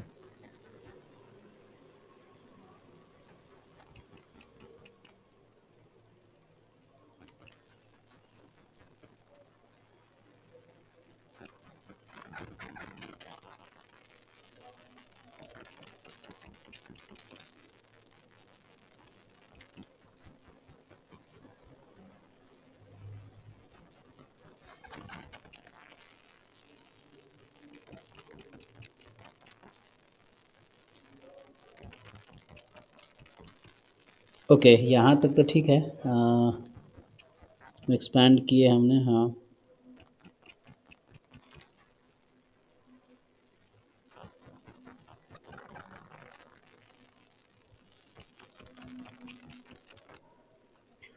ओके, सिंपली तुम अगर इक्वेट कर दो, ठीक है, इन्फिनाइट टर्म सीरीज है जैसे तुमने कहा, तो वैसे ही अगर करें हम, सिंपली मान लो रफली हम इक्वेट कर देते हैं जी टी इंटू एन की पावर, इन्फिनाइट सीरीज का सम है, सो हमें इसको अगर हम इक्वेट कर दे तो क्या रिजल्ट मिलेगा, हमें कुछ मिलेगा, t-3 थीटा की power t upon t-3 factorial, मतलब इन्फाइनाइट सीरीज का सम है, तो इसलिए हमने बाकी टर्म्स को इग्नोर किए और इसको इक्वेट कर दिया, तो इससे क्या आएगा, अब तुम सिंप्लीफाई करो, हमें यहाँ से जी टी चाहिए था मेनली, ठीक है, तो थीटा टी कैंसिल हो जाएगा,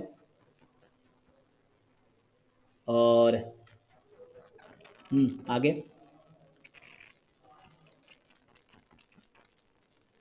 सिंप्लीफाई करो इसको, तो यहाँ से क्या होगा जब इसको कैंसिल करोगे, सो मैं लिखता हूँ लेफ्ट साइड में, यहाँ तुम्हारे पास है n की पावर t अभी रखते हैं, और t फैक्टोरियल जो है इसको लिख सकते हैं t सर हो इंटू गया, टी माइनस वन टी हो गया माइनस टू। सर, हाँ, क्या किए? इसी मेथड से। सर वो जो ब्रेक कर रहे हैं वैसे करना है, ठीक है। और n जो n to the power t है ना, उसको राइट साइड में ला दीजिए, और ये n minus two by T के फॉर्म n बाई n के फॉर्म में ला के n क्यू नीचे रह जाएगा, मतलब यहाँ तक ठीक है ना? ये n ठीक, ये जो है ठीक दिख रहा n टू है? द पावर, हाँ हाँ, अभी इसको जैसे n देखते टू हैं। द पावर t है ना, तो इसको क्या करते हैं सर कि नीचे n क्यू से मल्टीप्लाई कर देंगे और डिवाइड कर देंगे, ये n to the power t minus three के फॉर्म में हो जाएगा। एक मिनट, ये पावर हाँ टी ये हो गया और अपॉन में आ इसमें n जाएगा, ला दीजिए सर। अपॉन नीचे हाँ आ वो भी गया सही। n माइनस टू की पावर थ्री। मैं क्या कर रहा हूँ, जी टी फाइंड कर रहा हूँ, आप देख लो, और यहाँ नीचे है n की पावर t। अब इसको फिट कर लो खाली फॉर्म पे, तो yes finally sir. G T V have t, t minus one, into t minus to. t minus to. हाँ, अब आ अब गया, n minus two by n को पावर t कर देंगे। हम ऑप्शन देख लेते तो उसके हिसाब से फिट कर देंगे। तो किस तरह वो का सर है? उसमें हो सकता है, पावर नीचे सेम n की है। पावर t है ना, तो नीचे n की पावर t रहने देते हैं। ओके, अच्छा, तो ये ठीक ही तो था फिर तो। एक मिनट, ये हम क्यों डिवाइड किए? ये पहले t माइनस थ्री था ना पावर, पहले वही पावर सर। क्या था? t माइनस थ्री था ना, देख लो। यहाँ से यहाँ तक आने में कोई प्रॉब्लम है? देख लो इस वाले को, हमने इसको इक्वेट कर दिया है, और अब मैं सिंप्लीफाई कर रहा हूँ। ये वहाँ मैंने इक्वेट कर दिया है, सो इसको जस्ट सिंप्लीफाई कर रहा हूँ अभी, क्योंकि समझ रहे हैं इसलिए टाइम लग रहा है। जल्दी तुम करोगे तो, मैं अगर प्रैक्टिस है पहले से तो टाइम इतना नहीं लगेगा ना, अभी जस्ट हम समझने के लिए कर रहे हैं। सो n माइनस टू की पावर t माइनस थ्री, और नीचे आ गया n की पावर t। अब देखो, ये तो स्मॉल t में लिखा था, अब तो कैपिटल T के टर्म में लिखो तो क्या होगा? t minus one, t minus two, whole upon हो गया n की पावर t, और यहाँ है n माइनस टू की पावर t माइनस थ्री, जो कि ऑप्शन बी, यही वाला ऑप्शन है।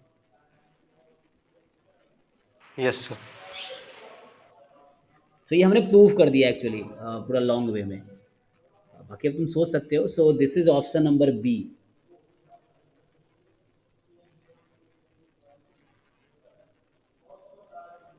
ठीक है ना? सर वो समेसन ब्रेक के बाद क्या किया सर, वो दिखाई है ना सर, वो नेटवर्क चला गया था सर बीच में मेरा। इक्वलिटी कर दिए, दोनों तरफ इक्वल कर दिए। टर्म को पहले हम टी में ले आए, देन इन टी इन्फिनिटी तक जा रहा है, ठीक है ना? तो स्मॉलर टर्म को हमने इग्नोर किया, we equated this term is equal to this term. हमें जीटी में इंटरेस्ट है, ठीक है? So what is that g t? So हमने इक्वेट कर दिया डायरेक्टली। तो सर सर समेसन कैसे कैंसिल हुआ सर? वो तो 0 से इन्फिनिटी, यहाँ पे समेसन 3 से इन्फिनिटी है। हाँ, मतलब तुम अगर उसको एक साइड ले आओ, मतलब हमने दो टर्म इधर, जो लेफ्ट साइड में तुम्हारा दो टर्म होगा, उसको हमने इग्नोर किया है, ठीक है? मतलब अदरवाइज तुम एक साइड में लाओगे, राइट साइड जीरो हो जाएगा, और वो दो तीन टर्म है उसको हमने इग्नोर कर दिया, मतलब अप्रॉक्सीमेटली बहुत नेग्लिजिबल मान लिया है हमने, इक्वल कर दिया उसको। इनफाइनाइट सीरीज में एक दो टर्म छूट जाता है उससे कन्वर्जन। Okay sir. सर इसका सोल्यूशन अब मतलब थोड़ा सेटिस्फैक्शन हो रहा है सर। उसके पहले जो हम लोग किए थे, अलग अलग भी कर लिए थे, थीटा क्यू का अलग से, e to the power minus theta का, टू थीटा का अलग से, फिर दोनों इंडिपेंडेंट हो तो मल्टीप्लिकेशन होगा, तब होगा, तो उससे थोड़ा नहीं लग रहा था ये हाँ, ये तो सब प्योर मेथड हो गया, मतलब। प्रूफ हो गया, मतलब ये कि हाउ टू प्रूव हाँ दैट। Yes sir.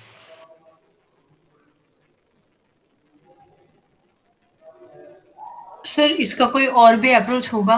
हो सकता है, मतलब ये नहीं कहता, हम तरीके और भी हो सकते हैं। ये मैंने किसी से सीखा ही है, मतलब तरीके बहुत सारे हो सकते हैं, वो डिपेंड करता है हम कितना टाइम देते हैं, थोड़ा सोचते हैं। हो सकता है इससे आसान भी सर हो। इसको क्या हम ऐसे कर सकते हैं, जो e to the power minus two theta का जो यू एम वी निकाल लें, और टी क्यू का मतलब थीटा क्यू का यू एम वी निकाल लें, और अगर दोनों इंडिपेंडेंट होता है, ये चीज़ पता है कि दोनों इंडिपेंडेंट हो तब हम उसके लिए कह सकते हैं। मतलब e to the power minus two थी।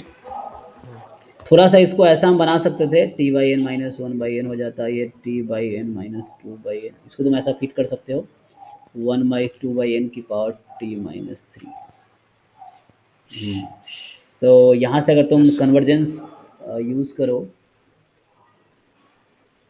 तो हमें ये पता है कि दिस, ये जो है थीटा के लिए होगा, this will also be for theta, क्योंकि थीटा ये एन टेंस इन्फिनिटी लेंगे तो ये जीरो हो जाएगा, ठीक है ना। Yes sir. तो यहाँ पे this will be theta and ये तुम्हारा जब n टेंस टू इन्फिनिटी लोगे तो क्या होगा, e⁻². Theta. So t/n power में थीटा है। ये चेक करना पड़ेगा, this will convert to what, so if it converts to -2 theta then sir इसके पावर में जो है उसको सेम करना पड़ेगा ना। तुम उसको n के टर्म में लिख सकते हो। हाँ n के टर्म में लिखना पड़ेगा, वो जब तक पावर सेम नहीं होगा हो सर जाएगा ना। इसका भी वही है, देखो इसका हाँ, भी वही आएगा अगर सिंप्लीफाई करेंगे तो जैसे e to the n power into ऐसा कर दो t/n, ठीक है ना, हो गया। तो yes sir, yes power yes के सर। ऊपर पावर कर दो, तो पावर के ऊपर पावर कर दोगे तो ये पावर n हो गया, तो e की पावर -2 आ गया, उस पूरे की पावर t/n -3/n है, 3/n तो 0 को अप्रोच कर देगा, t/n थीटा हो गया। हाँ हो गया।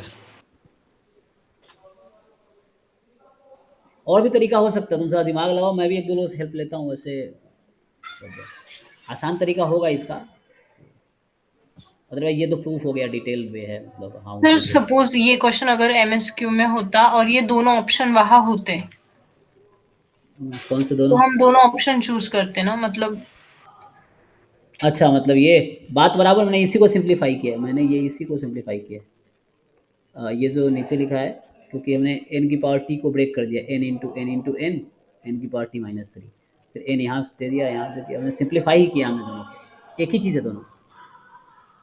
मतलब UMVUE तो यूनिक होता है ना, तो मतलब एक ही का अगर हम दूसरा फॉर्म भी ले आए तो भी वो होगा। हाँ मतलब फॉर्म अलग हो सकता है, हाँ मतलब चीज़ें एक ही हैं, हाँ मतलब लिखने का तरीका, रिप्रेजेंटेशन अलग होगा।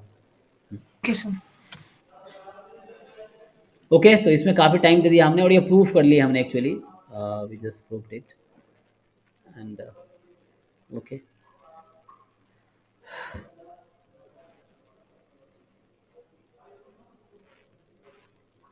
19 हमने पहले भी डिस्कस किया, फिर डिस्कस कर लेते हैं।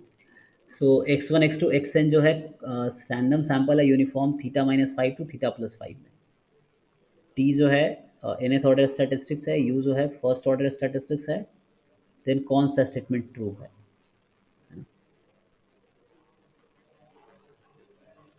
तो हमने देखा था इसका MLE, there are infinitely many MLEs of this, ठीक है, तो इसीलिए पहला ऑप्शन गलत हुआ था, और बाकी ऑप्शंस में प्रॉब्लम है, तो यूनिक वर्ड नहीं होता तो फर्स्ट ऑप्शन करेक्ट होता, मतलब t+u/2 is one of the MLE, ठीक है ना, is not unique, it is one of the MLE, तो इसलिए इसमें आंसर टू ऑल दिया गया है।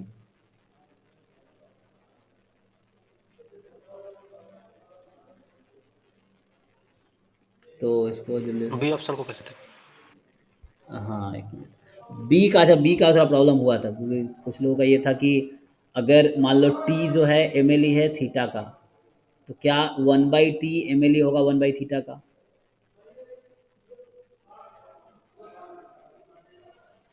अगर ये 1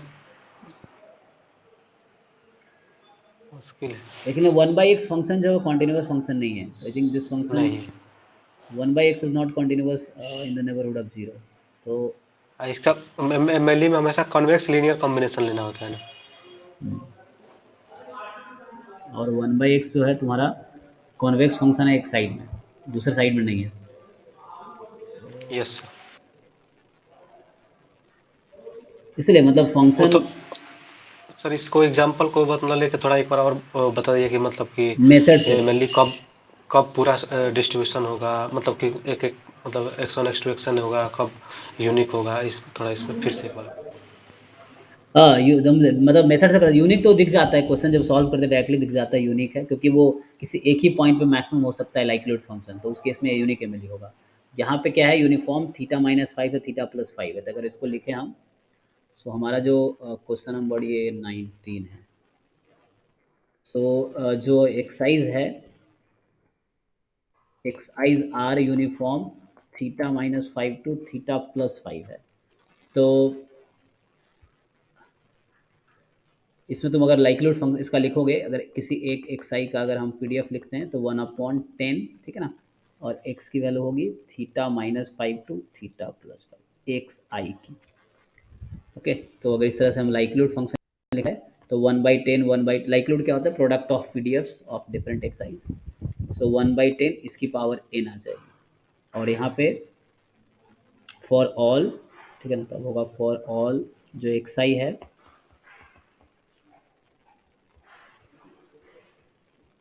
x1 x2 x1 सारे फॉलो करेगा।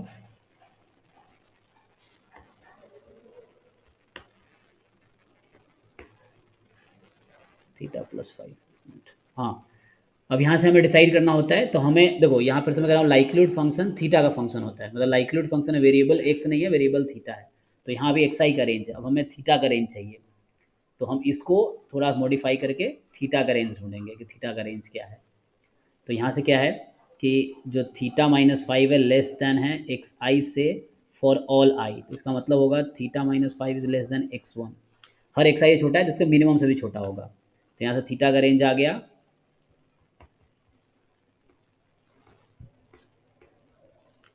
x1 + 5। ओके, सिमिलरली दूसरे वाले को अगर ब्रेक करें यहाँ से, सो ये जो एक्स आई है this is less than theta + 5 for all i, ठीक है, this is for all i. So x i छोटा, या दूसरे तरीके से लिखूँ इसी को मैं थीटा पहले लिख देता हूँ। So theta + 5 is more then x I for all i, तो इसका मतलब ये हुआ कि थीटा + 5 हर एक्स आई से लार्जर है, तो इसका जो मैक्सिमम होगा उससे भी लार्जर होगा। So theta is more then nth order statistics -5। तो यहाँ से फाइनली मुझे थीटा का रेंज चाहिए था, तो वो मुझे मिला कि ये nth ऑर्डर स्टैटिस्टिक्स -5 से फर्स्ट ऑर्डर स्टैटिस्टिक्स +5 तक है। तो ये थीटा का, और एल थीटा हमारा है 1/10 इसकी पावर है n, ठीक है, तो ये आ गया। अब तो मतलब ये रेंज हो गया ना, theta belongs to this interval, open interval ले सकते हो, you can consider close also. सो xn -5 to x1 + 5, ठीक है। तो इस तरीके से तो इक्वलिटी रहता हूँ यहाँ, फिर वो लगा सकते हो उसके हिसाब से, you can change the equality. Okay, अब क्वेश्चन ये था, तो हम देखो ये एक्चुअली फिर से बोल रहा हूँ, this is a constant function, so this is a constant function. Constant function constant है, वो हमेशा मैक्सिमम होगा हर वैल्यू पे, ठीक है ना। जैसे f(x) = 2 है, तो it is maximum for all x belongs to r। तो इस तरह थीटा का ये रेंज है, तो इस x में ये मैक्सिमम है। सो एल थीटा इज मैक्सिमम, क्योंकि कांस्टेंट है, चेंज तो होना नहीं है, for all theta belongs to, और एम एल ए का डेफिनेशन होता है वैसा थीटा जिसके लिए लाइक्लीहुड फंक्शन मैक्सिमम हो जाए। तो ये पूरा हमारा सेट लाइक्लीहुड फंक्शन है, मतलब एम एल ई है सर, एम एल ई है थीटा का। तो यूनिक एम एल ई नहीं है इसके पास, है ना, ये चीज़ है। तो उसको इसने बुक में लिखा है, इसको लिख दिया है ये शायद u है -5, और ये u है, u is minimum first order step, so u यहाँ है, u + 5 हो गया, और ये वाला t है, दिस इज t। क्वेश्चन के टर्म्स में लिखूँ तो इस तरह से है। तो इस बीच का कुछ भी लोगे, इसका एवरेज ले लोगे तुम, मिडल पॉइंट क्या होगा इसका, ये इंटरवल है, मिडल पॉइंट होगा a + b/2, तो जो कि आ जाता है t + u/2। सच बताऊँ फाइनल क्या है, अभी काफ़ी टाइम दे दिया इसको, अभी आगे बढ़ते हैं। What about 20? सर ये नहीं बना मुझे, समझ में नहीं आ रहा कि इसमें यूज क्या करेंगे। सर CLT यूज कर CLT यूज सकते हैं। कर लेंगे सर, हो जाएगा। CLT यूज कर सकते हैं, या आप क्लास का डिस्ट्रीब्यूशन दिया हुआ है ना, CLT यूज, ग्राफ समझ तो जाते ग्राफ हैं। से भी कर हाँ, सकते हैं सर। अगर तुम्हें ग्राफ Definition- दिमाग में है तो ग्राफ से इजीली समझ आ जाएगा। यस सर, सर वो मीन का डेफिनेशन से सर। तो ग्राफ अगर तुम देखोगे जो होता मैंने है, ग्राफ से किया था। तो ग्राफ से इजीली दिख जाता है एक्चुअली। जैसे मैं अगर तुम्हें शो करूं प्राइस स्क्वायर डिस्ट्रीब्यूशन,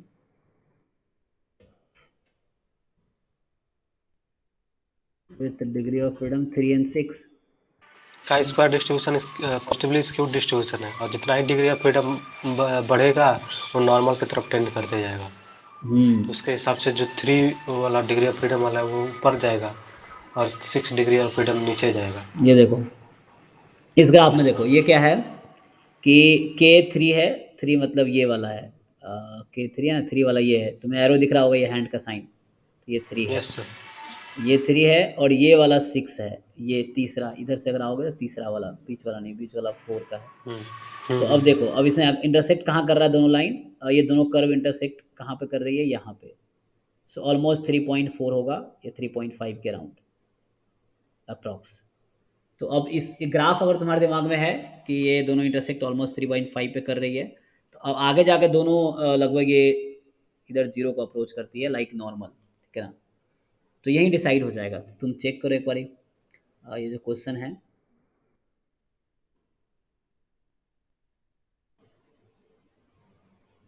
मतलब ग्राफ जिसको याद है उससे ही हो जाएगा। तो मैं एक बार ग्राफ यहाँ बना देता हूँ। तो ये थोड़ा ऐसा है, सर ग्राफ याद था, लेकिन ये सारा टर्म चेक करने में प्रॉब्लम हो रहा था कि चारों ऑप्शन चेक करने में। इस तरह से है, मान लो ये आगे जाके इट विल कन्वर्स, जो सब जीरो को Infinity। अप्रोच करेगा, हाँ इन्फिनिटी पे, और ये पॉइंट ऑलमोस्ट 3.5 है, ठीक है। तो अब क्या है, बोल रहा है एक्स मोर देन 0.7 है। तो एक्स यहाँ degree of 6 degree of freedom का है। मैं बता देता हूँ, ये जो है ये तुम्हारा 6 डिग्री ऑफ फ्रीडम वाला है ना। नहीं, ऊपर वाला 3 है। अच्छा एक मिनट, ये 3 है, नीचे वाला 6 है। तो तुम्हारा आएगा, ये वाला तुम्हारा 3 है और ये 6 है। हाँ, अब इससे डिसाइड करो। तो बोल रहा है probability x more than 0.7, this will be more than probability y more than 0.7। तो x इधर यहाँ x एक्सेस है ना, इस तरह से। सो x 0.7 मान लो यहाँ पे है, सो मोर देन बोल रहा है, ठीक है ना। तो चेक करो किसके अंडर का एरिया ज़्यादा है।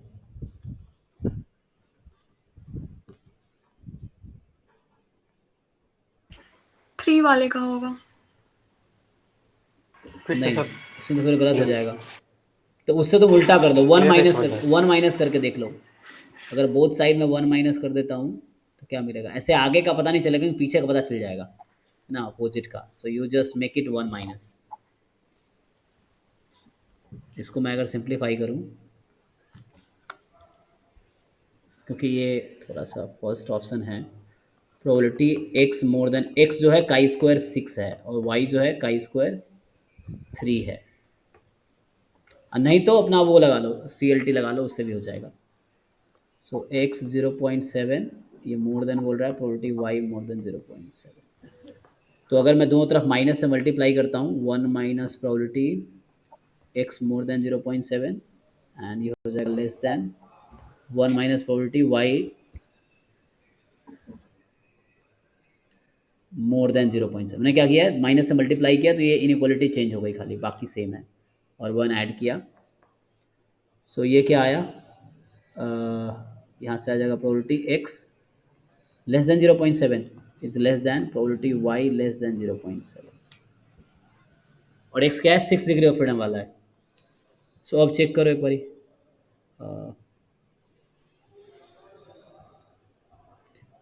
एक्स का 6 डिग्री ऑफ फ्रीडम है, वाई जो है 3 डिग्री ऑफ फ्रीडम है। Which are following is true.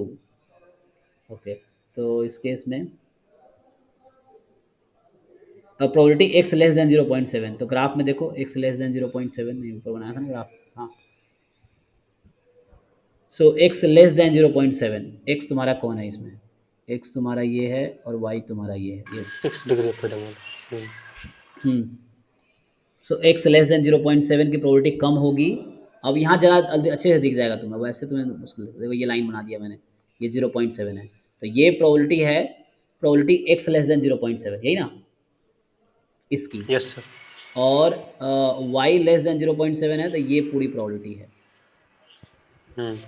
तो ये स्टेटमेंट ट्रू है या फॉल्स है, ट्रू। देखो एक्स लेस देन 0.7 है, ये लाइन, ये वाली लाइन बराबर है इस वाली लाइन के, सेम मैंने किया है बस, है ना। हमने माइनस से मल्टीप्लाई किया, इनक्वालिटी चेंज हो गई, देन उसको 1 ऐड कर दिया दोनों तरफ, तो ये दोनों बात बराबर है। तो एक्स लेस देन 0.7 है ना, इसका सिर्फ नीचे वाला पोर्सन है जो कि छोटा है, y less than 0.7 this is larger portion. So A option is correct, ठीक है। बाकी का भी हम देख सकते हैं सर जी। सर एक दूसरा अप्रोच मेरे पास है, सर बताइए कि सही है गलत। जैसे सर काई स्क्वायर का मोड होता है n-2, हम्म तो x के केस में आपका 6 - 2 4 हो जाएगा, और y के केस में 3 - 2 1 हो जाएगा। तो हम्म 4 और 1 के बीच में लाई कर रहा है, तो यहाँ से हम ये कंसिडर किए ना कि जो मैक्सिमम, जैसे 4 से 4 तो ज्यादा है, यानी कि मोस्ट फ्रीक्वेंट टाइम 4 बार ऑकर किया होगा, मतलब ऐसा हम कंसिडर किए। तो उस केस में मैक्सिमम हो गया 4, और 4 मेरा एक्स कंसिडर कर रहे हैं, यानी कि 6 के केस में। तो इसी वजह से ऑप्शन ए करेक्ट है, क्योंकि वो ज्यादा मोर फ्रीक्वेंट टाइम ऑकर कर रहा है, इसलिए एक्स ग्रेटर देन 0.7 वाला केस कंसिडर किए हैं। यहाँ पे एरिया प्रॉपर्टी देखेंगे, एरिया किसका ज़्यादा तो होता है। मतलब ये इसका 4 से इसका क्या रिलेशन, मतलब 0.7 का क्या रिलेशन? 4 से मतलब से हम कंसिडर किए कि क्योंकि 4 आया, मतलब वो ज्यादा बार ऑकर किया है, और 1 मतलब से वो एक ही बार ऑकर किया है। तो मोड यही ना होता है कि जो फ्री ज्यादा बार ऑकर करता है वो मेरा एक्स होता है। ऐसा ऐसे ये मोड होता है, तो इसी वजह से हम यहाँ पे ऑप्शन ए को कंसिडर किए, क्योंकि 4 मेरा ज्यादा है, तो इसी वजह से x ग्रेटर देन 0.7 जो है वो मेरा ज्यादा टाइम ऑकर किया होगा। मतलब सर ये गलत है या सही, सो आप इसको बता हाउ दीजिए। Will you relate this option then? C option देखो या डी ऑप्शन देखो, उसके हिसाब से तो आपका। नहीं सर, हम वो नहीं देखा, हम बस वो जो ग्रेटर देन साइन वाला है ना, बस उसी को देखे सर, कि x ग्रेटर देन 0.7 का केस में बस। नहीं, एक्चुअली ये इन जनरल ट्रू नहीं भी होगा, यहाँ हो सकता है कोइंसिडेंटली करेक्ट हो, बट ऑलवेज करेक्ट नहीं होगा, है ना, ये अप्रोच हमेशा काम नहीं ऐसे करता। अगर कोई भी ग्राफ खींच के भी देख सकता है सर, और उसका अगर मैक्सिमम किसी चीज़ पे कम कर रहा है, तो मतलब यहाँ पे मेनली है सर एरिया का बात। अगर जिसका एरिया प्रोबेबिलिटीज ज़्यादा एरिया। होगा वहीं ज़्यादा होगा। तो हम्म। सबको लेस देन में कन्वर्ट कर लो, इजीली हो जाएगा। जैसे देखो यहाँ एक्स मोर देन, फिर से बी ऑप्शन है, तो देखो ए गलत है, मतलब ए सही हो गया तो बी गलत हो गया, क्योंकि बी अपोजिट है ए का ना। तो ए हमने यस ट्रू सर। बोल दिया तो बी फॉल्स हो गया। अब आ जाओ सी पे। सो सी बोल रहा है कि एक्स मोर देन 3 की प्रोबेबिलिटी, तो मैं सी का भी ऐसे ही कर देता हूँ, क्योंकि लेस देन में देखना आसान होगा। तो जो सी ऑप्शन है वो बोल रहा है probability x less more than 3, ठीक है, x more than 3 is more than probability y more than 3, ऐसे कुछ है। लेस देन, तो ये बीच में लेस देन, मतलब बस वेरीफाई कर रहा हूँ। एक सिंगल करेक्ट ऑप्शन है, तो पहला करेक्ट हो गया तो करेक्ट है, बाकी गलत ही होगा, फिर भी हम चेक कर लेते हैं। तो इसको फिर से मैं क्या करना चाहता हूँ कि लेस देन में कन्वर्ट कर, तो फिर देखने में आसानी होगी। तो 1 minus probability x more than 3, तो ये इनइक्वालिटी चेंज हो जाएगी, 1 minus probability y more than 3, तो इसको चेक कर लो। तो ये हो गया probability x less than 3 is more than probability y, so this is y less than 3। अब देख लो, सो फिर से वही बात है, ग्राफ में, ग्राफ तो ऊपर ही था हमारा। सो 3 यहाँ कोई नंबर होगा, ओके, 3 यहाँ कोई नंबर है। तो फिर से जब x लेस देन 3 ये वाली प्रोबेबिलिटी है, और y लेस देन 3 में ये पूरी प्रोबेबिलिटी है। सो ऐसे तुम्हें दिख रहा होगा कि y जो लेस देन 3 है उसकी प्रोबेबिलिटी ज़्यादा है, y लेस देन 3 है उसकी प्रोबेबिलिटी ज़्यादा सर है। हाँ। सर हम स्टैंडर्डाइज करके कर सकते हैं क्या, क्योंकि यस जेड का वो डायग्राम से देखने में इजी होगा ना, एरिया हाफ हाफ होता है तो। यस यस, सो वो शायद हेल्प करेगा। हाँ, मतलब उससे भी कर सकते हैं, बहुत सारे लोगों ने वैसे ही किया है। सर बट सीएलटी अब लाइक जब एन लार्ज होता है तब यूज करते हैं ना। ओके, इस केस में हो रहा होगा, बट वो अप्रॉक्स। एन जब, हाँ एक प्रॉक्स मिल रहा होगा, बट जनरली वो एन जब 30 से ज्यादा होता है तो अपने सीएलटी यूज करते सर हैं ना। एन हम लोग यहाँ पे इनफाइनाइट नहीं ले सकते हैं, क्योंकि यहाँ पार्टिकुलरली दे चुका है कि एक्स का डिग्री ऑफ फ्रीडम 6 है 6 और और वाई 3 का है, डिग्री ऑफ फ्रीडम 3। हाँ, तो हम लोग नॉर्मल CLT यूज नहीं कर सकते। मतलब एक्यूरेटली आंसर नहीं आएगा, वो गलत भी हो सकता है, क्योंकि एक्यूरेट के सर लिए जैसे एन। इधर मतलब वैल्यूज नहीं फाइंड करनी है तो इट्स ओके, बट इधर इनइक्वालिटीज है, बट अगर इनकेस वैल्यूज फाइंड करने वैसा कुछ होता तो फिर नहीं कर सकते थे नहीं हम। कर सकते थे, हाँ, क्योंकि वहाँ फिर वो आंसर बहुत ज़्यादा इनकरेक्ट आएगा, मतलब बहुत ज़्यादा दूर होगा ना एग्जैक्ट आंसर से। सो ये गलत है। जब अगर हाँ सैम्पलिंग डिस्ट्रीब्यूशन को, हाँ ये चीज़ ठीक है कि एन लार्ज पे वो मतलब कि नॉर्मल को टेंड करता है, लेकिन एन स्मॉल जब रहता है, मतलब 30 से लेस होता है, तो एक स्पेशल डिस्ट्रीब्यूशन वो अपना कंटेन करता है ना, कभी काई स्क्वायर कभी करता है, कभी टी करता है, तो सबको इक्वली एक टाइम नहीं कर सकता अगर डिग्री ऑफ फ्रीडम हमको पता है तब। ओके, तो यहाँ हो सकता है कोइंसिडेंटली वर्क कर रहा हो, क्योंकि मे बी वो अप्रॉक्स आंसर दे रहा हो, और फिर तुम्हें फाई की जरूरत पड़ेगी उसके लिए, फाई को कंपेयर करना पड़ेगा, ओके।